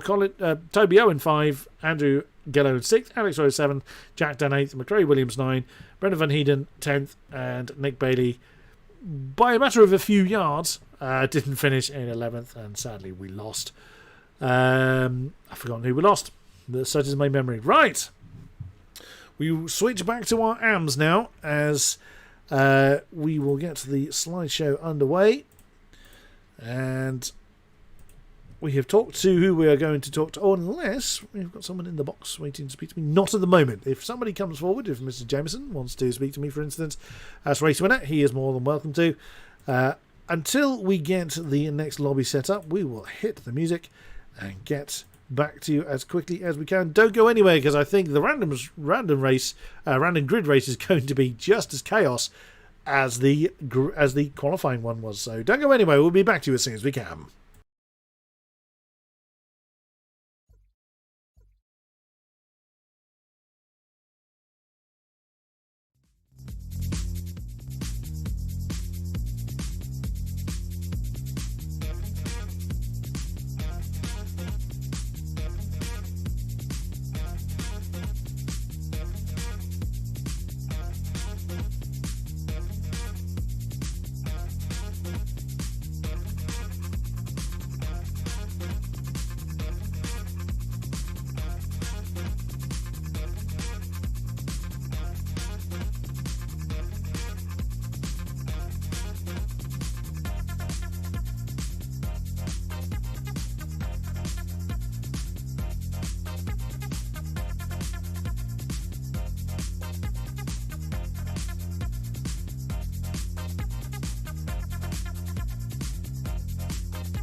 Right then, ladies and gentlemen, we do indeed have race winner that we have just watched a masterclass from yet again. I am glad to have in the box with me Alex Jameson. Hello, thank you very much. Once again, you dance off into the distance, even in a car as unpredictable as this. Talk us through it from your side. Yeah, I think it looked better than it felt, to be honest. The car was very tricky. The tire pressures actually came up quite a bit higher than I thought they were going to in the race. So I was running sort of quite a bit higher than I'd normally like, and that was making the car a bit more tricky to drive. So yeah, I mean you might have seen the gap sort of increasing and decreasing as sort of mistakes were made. So yeah, very tricky drive, but yeah, good result. Jolly good. So how much practice time did you put into this particular car? We know, I mean, we've seen you, decimate the grid. We've seen you really have to fight as well. How much time did you put into this particular car, being how different it was or is from the touring cars? Yeah, I'd put in, I'd say at least a good hour and a half into sort of trying to sort out a setup for this. Yeah, obviously it is very different, and the track I didn't know at all either, so I had to go and sort of learn that. But yeah, definitely a bit more preparation. Last week I didn't manage to do much at all, and I think that sort of showed in my performance. So yeah, definitely put in a little bit more effort this week. Well. So, are you looking forward to the random grid race, or are you kind of looking at it with a bit of trepidation? There's always the potential for chaos in those races, but it is brilliant fun as well. I think it's probably my favorite race of the evening. Generally speaking, I think that the driving standards in this league are very high. Obviously, there are moments here and there, but never anything intentional. So it's always good fun trying to sort of fight through the pack and stuff. Looking forward to it. But yeah, we'll see how I feel after the race is done. Fair enough. Very modest of you. Right, we are heading towards the second race for the AM class. So thank you very much for joining me in the box, and we will no doubt chat to you again. Thank you very much, Alex Jameson. Cheers. Thank you for having me. Bye bye. It is time to head to the grid for round number 2 for the AMs. So this, as a reminder, is a random grid. So let's see who is where. Shall we?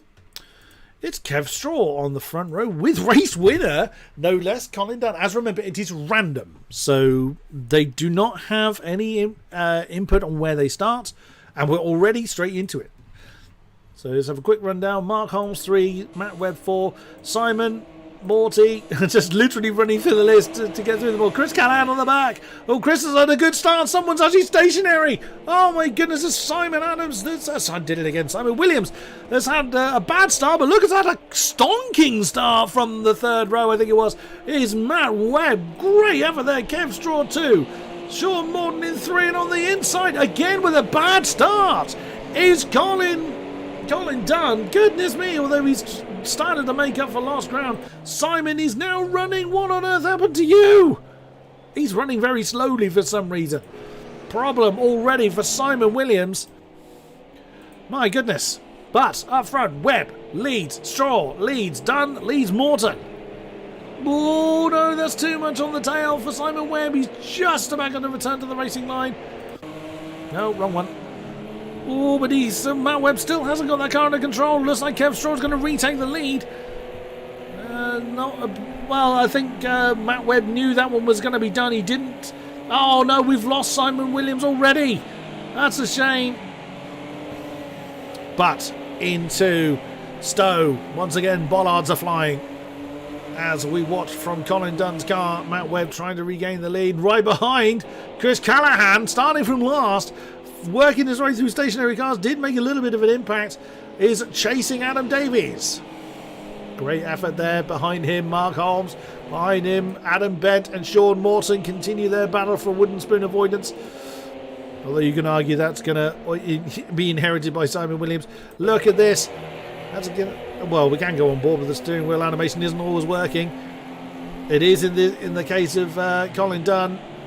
Oh, Matt Webb's already got himself a track limit penalty.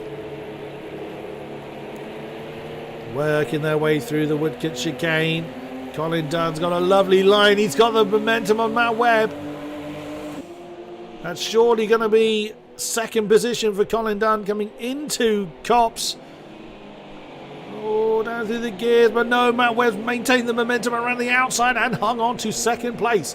There is Adam Davies that is looking to try and get involved. There goes another bollard flying through the camera shot. Adam Davies actually chasing down the lead 3. That's going to become a quartet very, very soon. Callahan has broken free of Mark Holmes, Adam Bent, and Sean Morton. Sean has spun and has hit something very, very hard. Sean Morton again. Oh, he just hit, and he's out. He's retired his car. Frustrations abound, and alas, has... oh no, Kev Straw! Kev Straw's facing the wrong way! Oh no! Kev Straw's had a spin. Oh, what a disaster for him. Coming down to the hangar straight just before Chapel. Oh, what a shame. But Colin Dunn continuing to chase. Whoa, goodness me, there's lots of fighting going on everywhere.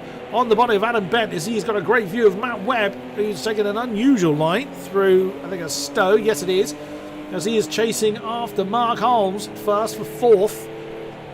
Oh, slowing down. That's an unusual time to slow down, Mr. Webb. He could be trying to undo the track limit penalty, as I think he's at.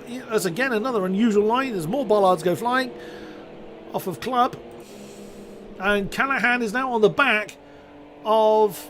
Oh no, we've lost someone. Who did we lose? Who was leading the way? I've completely forgotten already. Oh no. As now Adam Davies is leading the way. Colin Dunn. Chris, I've just joined you again. Oh, hello, sir. You're always Hello. welcome, Mr. Owen. I can fill in for the missing gap for you here. Kev Straw was leading the race, had a really big moment down at Beckett's and has dropped to the tail of the field. Unfortunately, we've lost Sean Morton. Yes, sadly we did see Sean retire his car, so I did see Kev have his moment and then subsequently forgot that he had his moment. So Kev Straw now down a long way off the tail of the field. 10 seconds behind Matt Webb, who was doing well in the early stage. Oh, Callahan, that's a little bit lively again.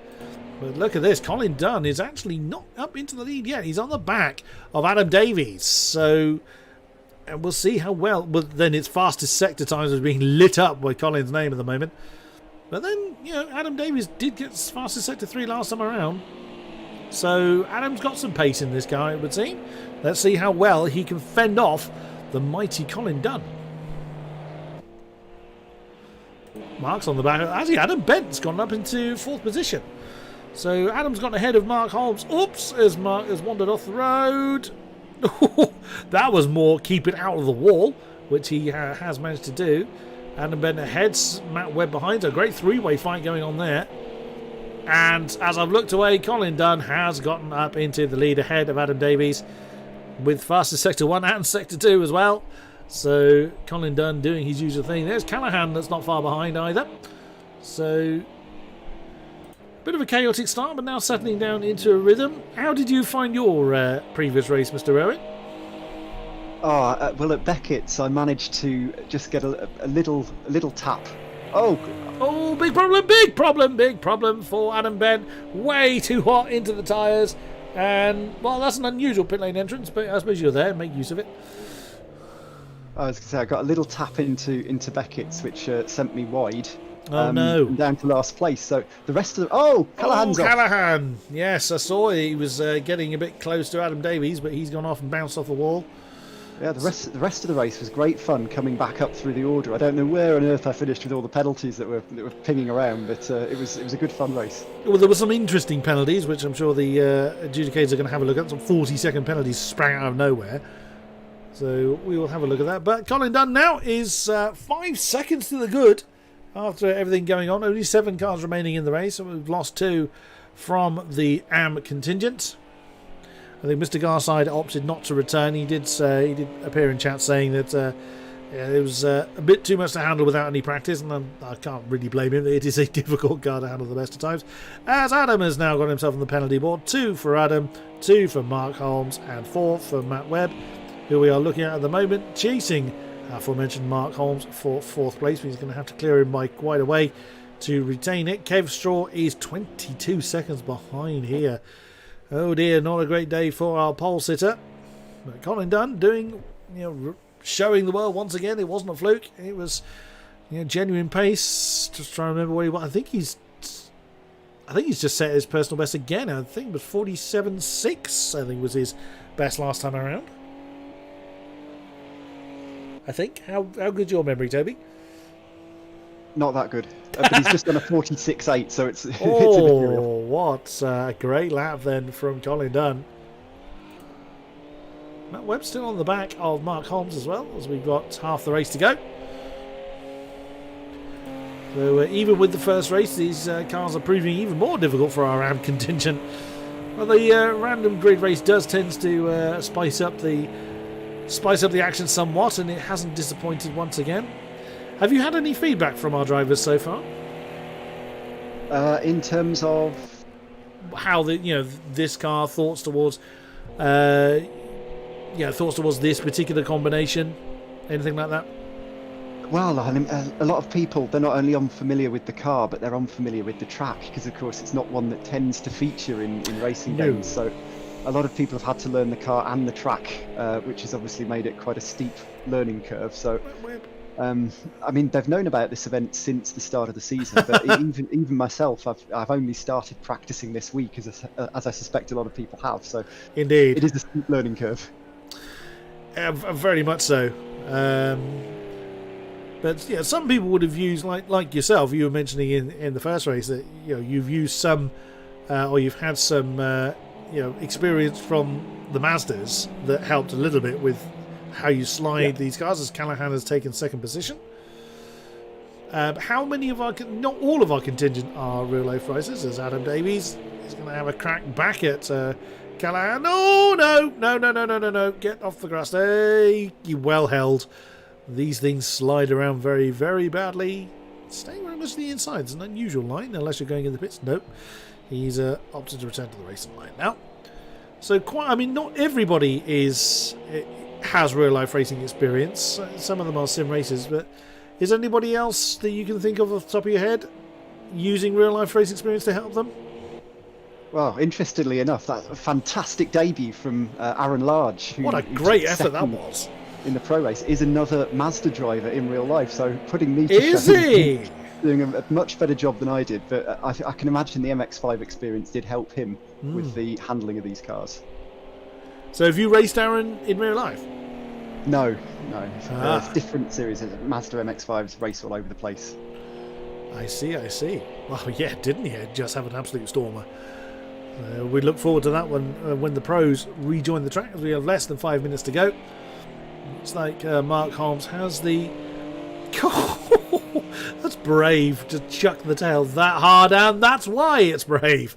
As Matt Webb overcooks that one off into the dust, but does manage to keep it well away from the wall, and has lost now the tail of Mark Holmes.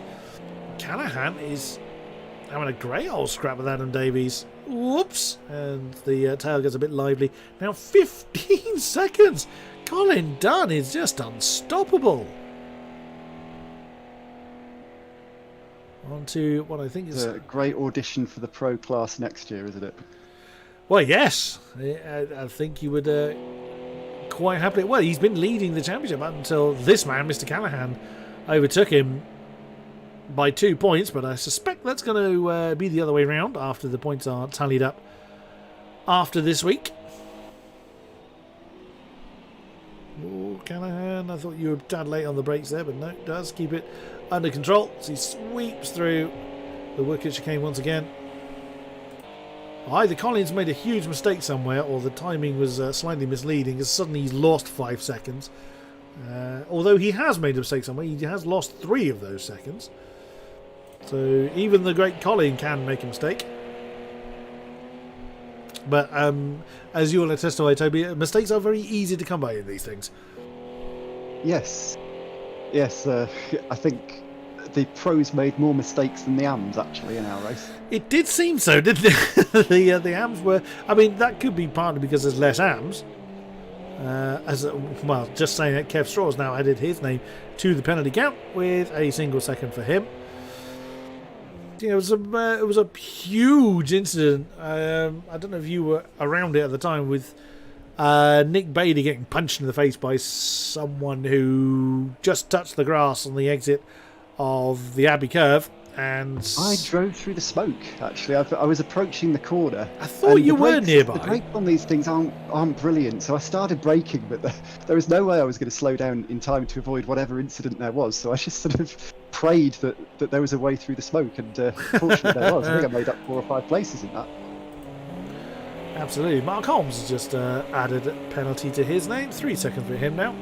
But yeah, it was pretty catastrophic. It was pretty much where we are now with Chris Callahan sweeping through Abbey Curve. I've forgotten who it was that skewed off and crunched into Nick Bailey, but it did cause quite an interesting few moments for our drivers. Whoops, steady, Chris. Again, that slide didn't go very well. The car just straightened up a little earlier than he was expecting. Adam Bent has just been given a blue flag because Colin Dunn swept past him. as the field has now spread out. The closest ones are Chris Callahan and Adam Davies, as we were previously looking at. But this is rather what I thought would happen. Oh, again, Chris Callahan just getting a big old twitch on the exit of, I believe, yep, that was Beckett's heading down towards... I can always lose my... Because I'm equally as unfamiliar with this track from a commentary perspective, that was actually Cops, I think. Getting a big old moment through. You can see the method that Chris Callahan uses to get the turn on as we go through Chapel now onto Hanger Straight. So again, go through sort of a big break, then throw it in and use the power to control the slide. Is that your method? Is that your ideal method, or do you do it slightly differently, Toby? No, I very much as we see Chris now, not quite as wide as Chris goes there, but yeah, certainly turn the nose in, the back wheel step out, and then you just control the slide. Who is that? That's Adam Bent again. Oh, Adam, not been your day. He does look very young in his picture on the championship wall, that lad. I think he's only 19. I think he might. I don't know. It's either him or Jack Dan is our youngest competitor. I think Jack is very young, but I'm used to being the elder statesman of sim racing, as I now hit my 40s. As Colin Dunn has started the final lap. Chris Callahan trying his best to hang on to the back of Adam Davies, but that could still be sorted by penalties though, because Adam's got 2 seconds. Chris is tight. He's going to be close, isn't it? There's 1.6 between them. Chris Callahan just needs to maintain 2 seconds. It's very difficult when the car is fighting with you at every single opportunity. Colin We'll have to partner, Chris, and yes, of course. Pro Race Lobby. So thank you very much for having me, and very we'll put on a much show my for you pleasure in the Pro Race. We look forward to it forthwith. Thank you very much, Toby Owen, for joining me in the box once again. Always good to have the ringmaster's insight, as Colin Dunn just comfortably leading the way. Looking at his lap times, I think he's kind of gone into bring it home mode, which you can't again blame him because these cars are so unpredictable. Adam's still got Chris looming in the background, and it is close enough for Chris Callahan to inherit that position. But anything can still happen in the remaining corners. Oh, that didn't go very well for Chris. He's still trying to argue with him as he's trying to get the power down in between Stowe and Club. And again, all it takes is a mistake like that, and suddenly the gap is bigger than you need it to be. There is Colin Dunn coming down the farm straight towards Woodcote for the final time. It's a double win for Mr. Fishwick. And you flash your lights, sir. You have every right to. Your winner again is Colin Dunn. Very nicely executed. Just saved myself from doing the obvious pun there. And Callahan's closing right in on Adam Davies. Oh, if Callahan had spun there, it would have been all over for him. But Adam Davies is going to cross the line in a second. But Callahan will inherit the second position. Or did he? No! Chris Callahan ended up with a track limit penalty at the end. Oh my goodness.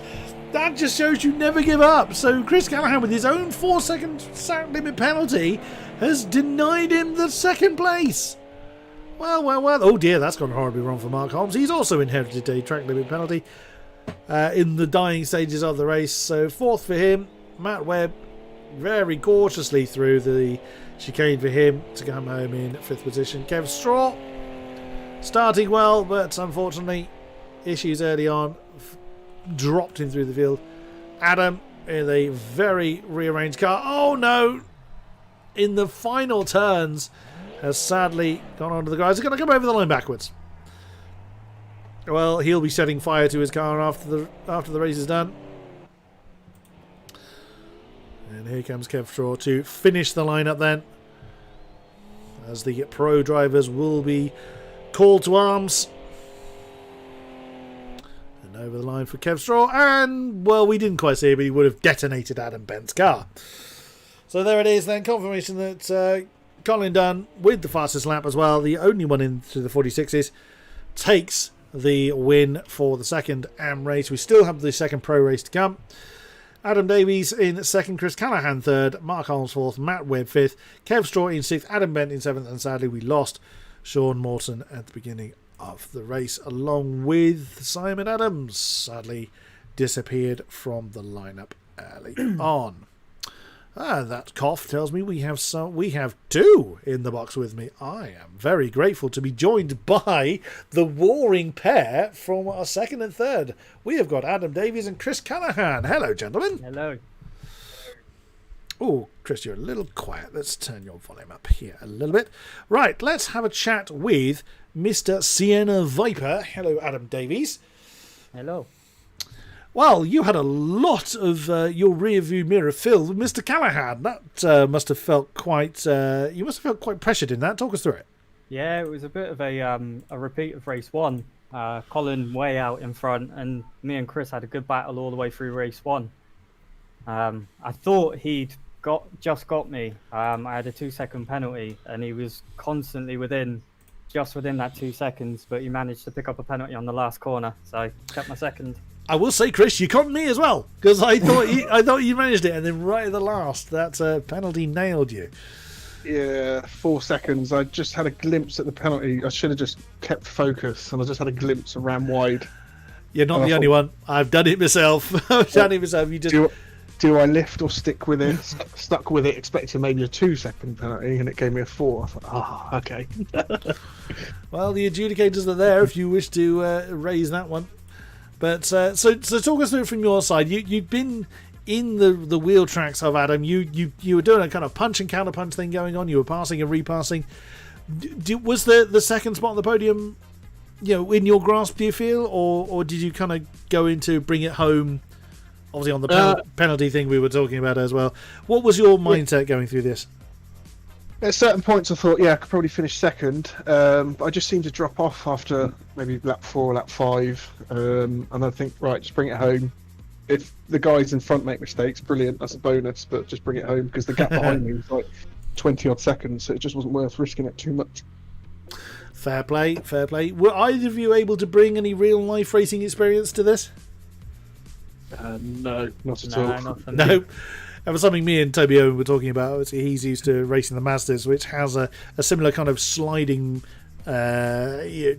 racing modus operandi going on for it. But these things are rather tricky at the best of times. I gotta admit, I really like driving these. Yeah, I've sort of bonded with it. I like the start. It's like a rocket for me in the start. But back to the Renaults next week. It is indeed back to normality next week. So, which would you prefer, the touring cars or these? Touring cars. Yeah, I'm going to say touring cars. Fair play. Great effort tonight, gentlemen. Thank you very much for giving us a lot of entertainment, and do enjoy the remaining pro race. Thank you very much, Chris Callaghan and Adam Davies. Thank you. Thanks, thank you. Right, then we're just waiting for the drivers to join the lobby, and then we will get the random grid race for the pros underway. Don't go anywhere. It will be a good one, I have no doubt.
Okay, it's random lobby for the pros. Let's see who is where. Alex Rhodes and Andrew Gillone on the front row. Well, Andrew will be particularly pleased with that as he had a rather tumultuous race number 1. Jay Daniels and Toby Owen, row 2. Nick Beatty and, well, master debutant Aaron Large in row 3. Alex Jameson, race winner, and Carl Benson in row 4. Brendan Van Heeden again near the back.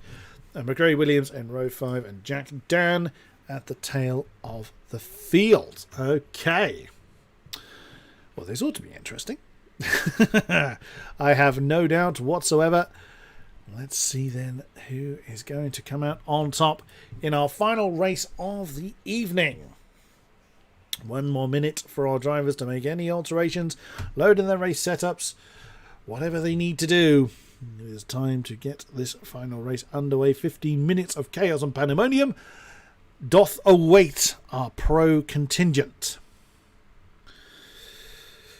It always gets very tense when you've got maybe a couple of people that haven't readied up yet.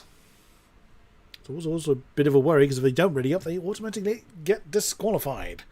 30 seconds. Who are we waiting on? Unfortunately, we don't know. Up in the commentary box, we don't get that particular view. Why the cameras wander around so much? Let's have a watch them from Jack Dan. Here we go. Everybody is readied up. It looks like Brendan Van Heeden's rolling backwards, but he can't be because that's not how it works. Right then, here we go for the rider race of the night. It is time to wind them up and let them go towards a hesitant start from those at the back of the field. But Gillone, oh my goodness, 5 wide. Gillone's been swamped. Look at the storming start from Aaron Large again. Oh no, it's contact. Oh my goodness, a huge incident further back. Toby Owens on his roof. McGray Williams is facing the way. So is Jack Dan. Oh my God, Jay Daniels is in there as well. As Carl Benson's managed to make his way through. Did Gillone get through it unscathed? It looks like it. The car looks in the correct shape. Doesn't look like Carl Benson did.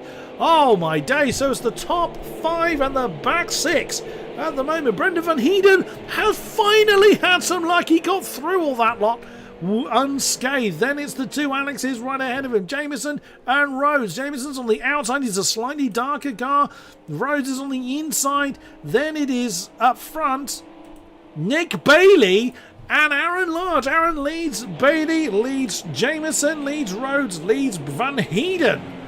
My goodness me. What a chaotic start. Oh no, that's Nick Bailey off. Nick Bailey's gone off. He has managed to rejoin properly. So we didn't have a repeat of the major incident earlier on. The 2 Alexes side by side. Rhodes ahead of Jameson this time. Nicely controlled as Brendan Van Heeden slots right behind Alex Jameson. And they're right behind that. That's Gillone. Andrew Gillone starting to get back into the pace and catch up with the top 5. There at the bottom of the shot, the blue car. Oh no, there's someone off. That's someone off. I commentator cursed him at the wrong time. Brendan Van Heeden is off. Oh no, Nick Bailey has smashed. Oh no, Gillone's had a sympathy spin. Oh my goodness, is that Jameson? That isn't Jameson. It is! It's championship leader Alex Jameson has got damage to the car. Is taking all the bollards with him. Oh no! Alex Jameson's been skewed. He can't keep the car straight. I think you're absolutely ploughed into by Nick Bailey. Well, that's the assumption anyway. Alex is struggling. You can see how the car just will not behave itself. He's having to steer to keep the thing straight. He's keeping it on. Oh my God, we might see a retirement from Alex Jameson as he pulls in front of Nick Bailey. Oh my goodness me, and Nick Bailey spun again. Yep, round he goes. Oh my goodness, this is chaos.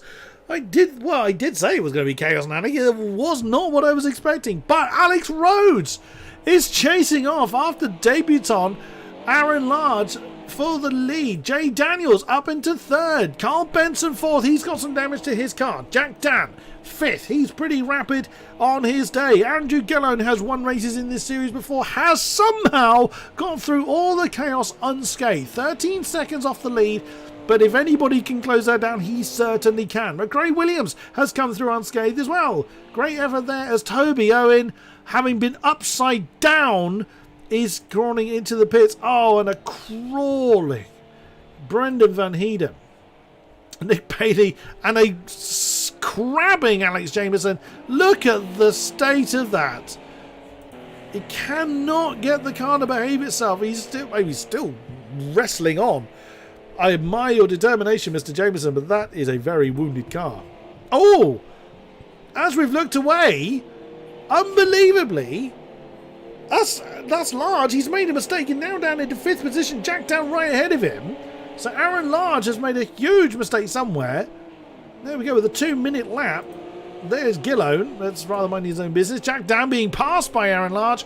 Through into 4th position. And right ahead of them is Carl Benson. Carl now in a podium paying position, leading the way all on his own now is Alex Rhodes. Jay Daniels is relatively on his own in 2nd position. Then you've got this almighty great scrap for 3rd. Oh, slow down, Jack. It's very difficult to do. The brakes are absolutely terrible in these things. But again, this is a car from the 50s. So really what do you expect? This is what's actually from Andrew Gillone, who, wrong camera, who's got a great ringside seat for Jack Dan. Aaron Large. Aaron now up into 3rd position. Carl Benz has just lost 2 spots in the, well, basically in as many corners. As we've got Toby Owen, Brendan Van Heeden and Alex Jameson all in the pits after a chaotic start. Well, I don't think we're going to be seeing a double winner from the pros. Gillone just about kept his car on the straight and narrow. Look at the pressure that Aaron Large has got from Jack Dan at the moment. And there up ahead, is that Jay Daniels? I think it could well be. It is. It is Jay Daniels. So really, we've got 6th. Oh, that's a slow Gillone. He's not had a good run through these corners as he goes through Abbey. That's very slow. Alex Rhodes getting the fastest lap of the race as Jack Dan throws his car into the woodcut again and looks to be challenging. He is indeed. He's going to draw alongside. Oh, that's close as Jack Dan takes the fastest 3rd sector. He's going to draw alongside Aaron Large. Aaron side by side again. Oh, Aaron gets very quickly and out onto track. Who's just come out as Brendan Van Heeden? As we just saw Toby Owen, who has returned to track. That's still not doing very well. That's race leader Alex Rhodes right behind him. Jameson's still in the pits. Goodness me. Still going off absolutely everywhere. It does look like Carl Benson, with the damage he's got to his car, is struggling somewhat. Gillone still not getting to grips with his car. There he is at the top of the shot. But Aaron Large is chasing down Jack Dan. Jay Daniels is capitalising on the errors of others in 2nd position. About 3 seconds or so ahead of this squabble. Ooh, that's a bit deep there from Jack. And that's someone, that's Brendan Van Heeden taking the bollards with him on the roof, on the bonnet rather, of Carl Benson. As we see, that's Aaron thinking about an inside manoeuvre into club. There's no real braking going on there, so that would just be suicide to try and banzai there. It does seem that the loss of pace from Andrew Gillone would indicate damage, but the car looks alright. Not going his way as, again, side by side, the 2 blue cars of Jack Dan and Aaron Large. Brendan Van Heeden's got himself a track limit penalty. I'm not really surprised, as we've seen some interesting lines come from Brendan. And Jameson is back on track now. He is a minute behind Nick Bailey. Some work for the stewards to do after this one, I suspect. On the roof camera of Aaron Large as they sweep through cops. Jack Down's got himself a little bit of breather space now. But that won't particularly last. And again, Carl is... Well, Carl is technically being challenged by Brendan Van Heeden. Brendan is allowed to make the move. Wow, as Jack Down's very sideways going through Beckett's. Again, Brendan is allowed to make the challenge. He is allowed to make the move. But he has to do it safely and not impede the cars he's trying to unlap himself from. Well, that wasn't the camera I was going for. As Mazda Ron, as is otherwise known, Aaron Large, is continuing to chase off after Jack Dan for that last podium spot. Oh no! That's not Brendan Van Heeden. Who was that part? That's Nick Bailey, isn't it? Oh no! Nick again on the side of the road. That's down at Stowe, isn't it? It is indeed. He's still 27 seconds ahead of Jameson. Just to show how bad Alex Jameson's race has gone. Well, Gillone is closing in a bit on Carl Benson. Oh, that's a sight you don't often see. Alex Jameson, blue flag. And, now Jack Dan. Oh, Jack Dan's spun! He's facing the wrong way! Oh my goodness, he has had a moment down on the on Farm Straight. That's allowed Aaron Lars up into third. Benson 4, there is Gillone. Starting to get into a bit of a rhythm with the car, but there's only 5.5 minutes left. 47.9 for Gillone, 51.4 for Benson. So it's a bit of a wounded car for Carl Benson. Right behind Gillone is one trying to recover is Brendan Van Heeden, and that is the outside line for Andrew Gillone through Maggots to claim 4th position. He's about 6 seconds behind, as Alex Jameson does get the fastest lap with a 46.6 with a repaired car now. I imagine he won't be best happy about what happened. Oh, he's off the road. Alex Jameson's pushed that way too hard. He's 20 seconds behind Nick Bailey. I mean, he can close that down. Nick has been struggling, but he needs to keep it on the black stuff. As Carl Benson doing the best he can to hang on to the back of Andrew Gillone. There is Brendan Van Heeden showing he has got pace, just never seems to have the luck to back up the pace.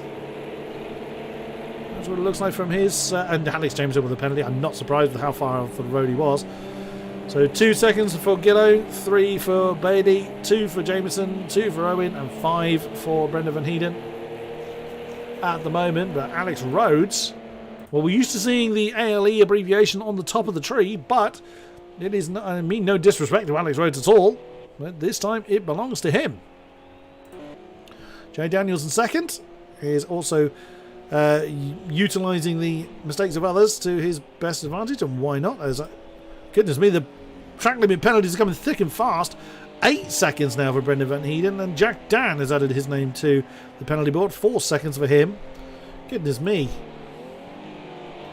There is Carl Benson trying his best to hang on to the back of Andrew Gillone, who I'm sure will be quite happy when this race is ended as well. Not everybody has taken to these cars as well as others, but that's the nature of racing. Another penalty for Jack Dan and another one for Nick Bailey.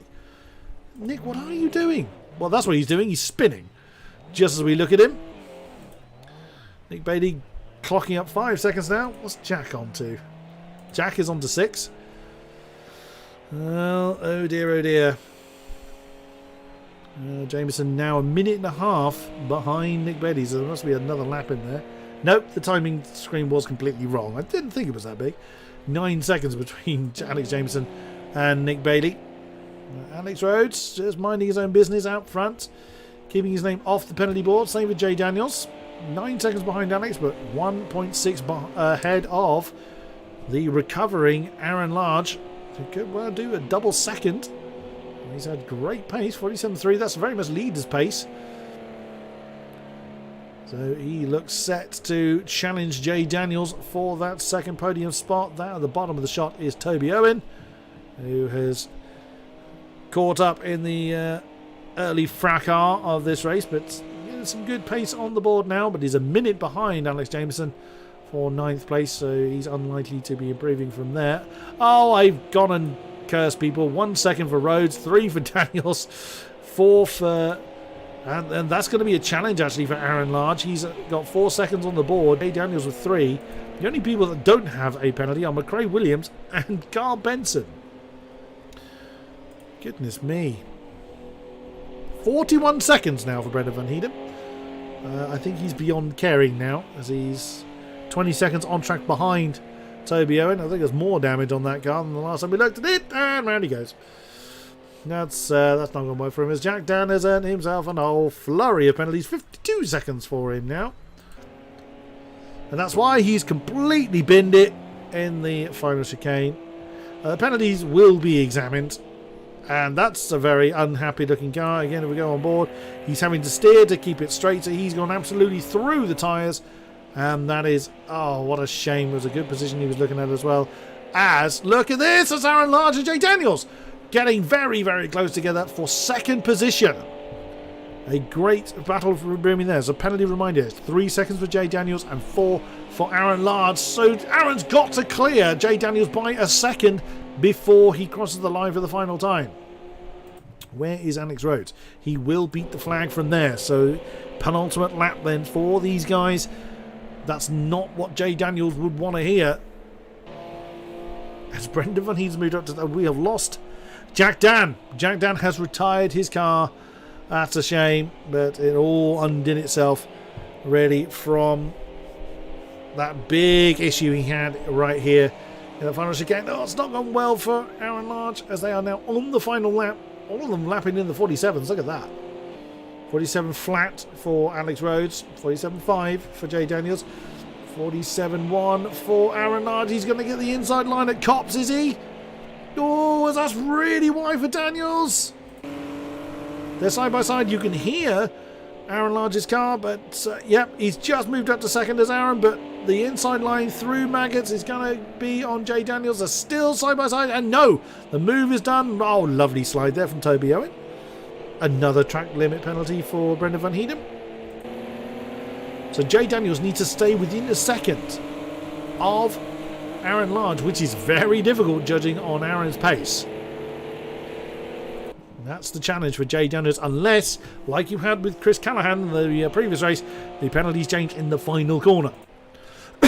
Alex Rhodes continuing to lead the way, now 9 seconds to the good. Daniels is chasing off after Aaron Large. Half a second separates them now. Toby, he's going to be blue flagged by these two if they catch him, as they're on their way down towards Club. Just a few corners remain. Alex Rhodes is pretty much just ignoring top gear at the moment and is coasting.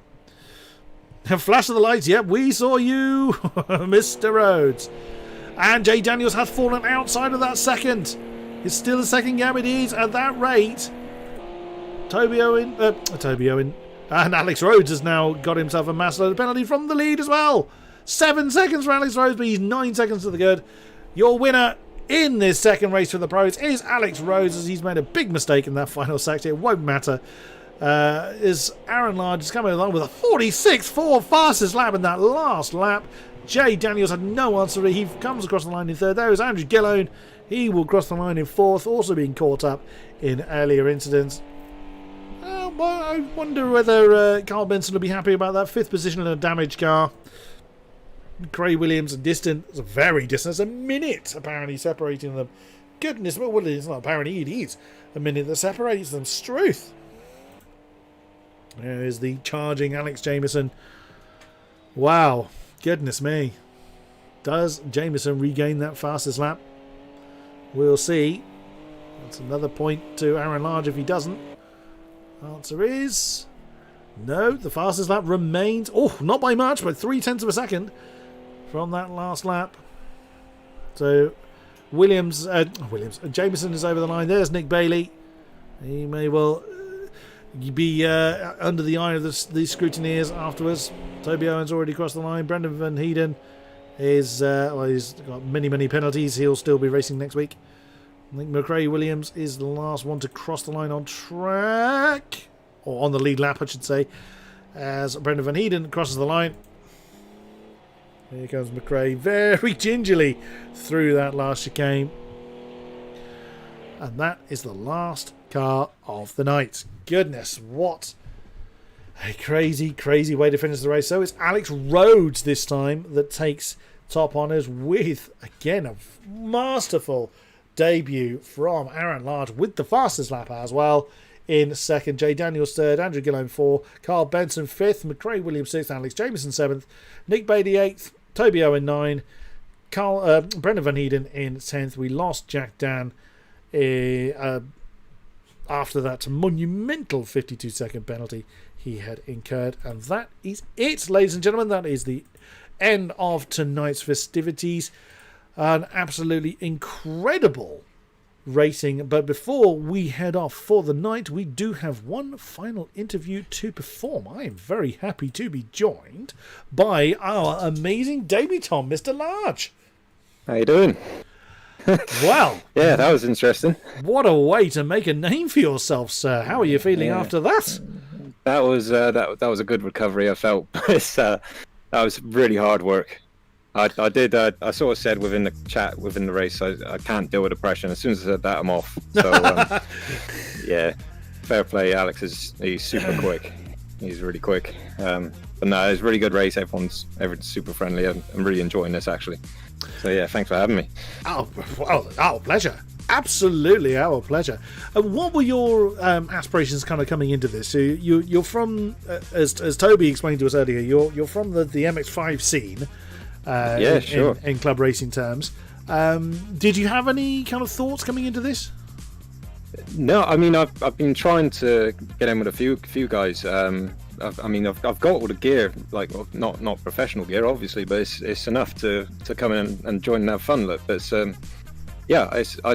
I honestly, I'm completely new to the sim racing world. I'll happily come on and do a few laps, but races, I mean, stuff like this, I've never done it. If you can believe that, it's a good laugh. I'd like to sort of stick with this if I can take it seriously and join you guys throughout the whole league. That'd be fantastic. Well, certainly from my perspective, I see no issue with that. It's not my call. I highly doubt Mr. Toby Owen is going to have a particular problem with that. But that was incredible racecraft we saw. You really were putting pressure on Alex Jameson in the first race, and having to pick your way through, through the field. Was there any kind of overriding thoughts? And you say you're inexperienced as far as sim racing is concerned. When you were kind of having to fight your way through the field, was it a case of, oh god, this can be painful, or was it just sure? Sure. I mean, it's the car in question tonight was it's really loose, very skiddy. Basically, how I drive my car, which I don't factor that in as fast, but I think in this particular instance it helped it. So yeah, a few instances were like terribly wrong, obviously in the first few laps, but it definitely helped coming up the grid. Definitely, when it comes to other cars, it'd be interesting to see how I get on, but I'm more than up for a challenge. Have you decided on what your weapon of choice is going to be for the rest of the season? I haven't, not as yet. I've also got to try and fix a livery, I believe. So I got to go away and have a quick look at what's sensible, and also see what everyone else is doing with the setups. I said tonight was basically as it comes, standard, stable setup. No tyre pressure changes, no anything. So I was on default setup you were running. Yeah, sure. Wow, that's a hell of a bar you've set then. I mean, what a baptism by fire for a start. A great. I very fondly look forward to seeing you in your own tuned hardware, so to speak. But yeah, really look forward to that. Really do hope that you are able to join us for the remainder of the season. Thank you very much, Aaron Large. No, thank you very much. Thank you. Wow, what a benchmark then. Aaron Large on the default setup, able to really make Alex Jameson work for it, which is a difficult thing in itself. But also then coming through the field to make it through onto Colin Dunn running standard setup as well. Goodness me. Crazy efforts there. But well done to all of our drivers on both of our lobbies to putting on some amazing racing. Really has been a great fun to commentate on. Thank you very much to those that have been with us throughout the stream. A great pleasure to have you on board. Next week is Spa.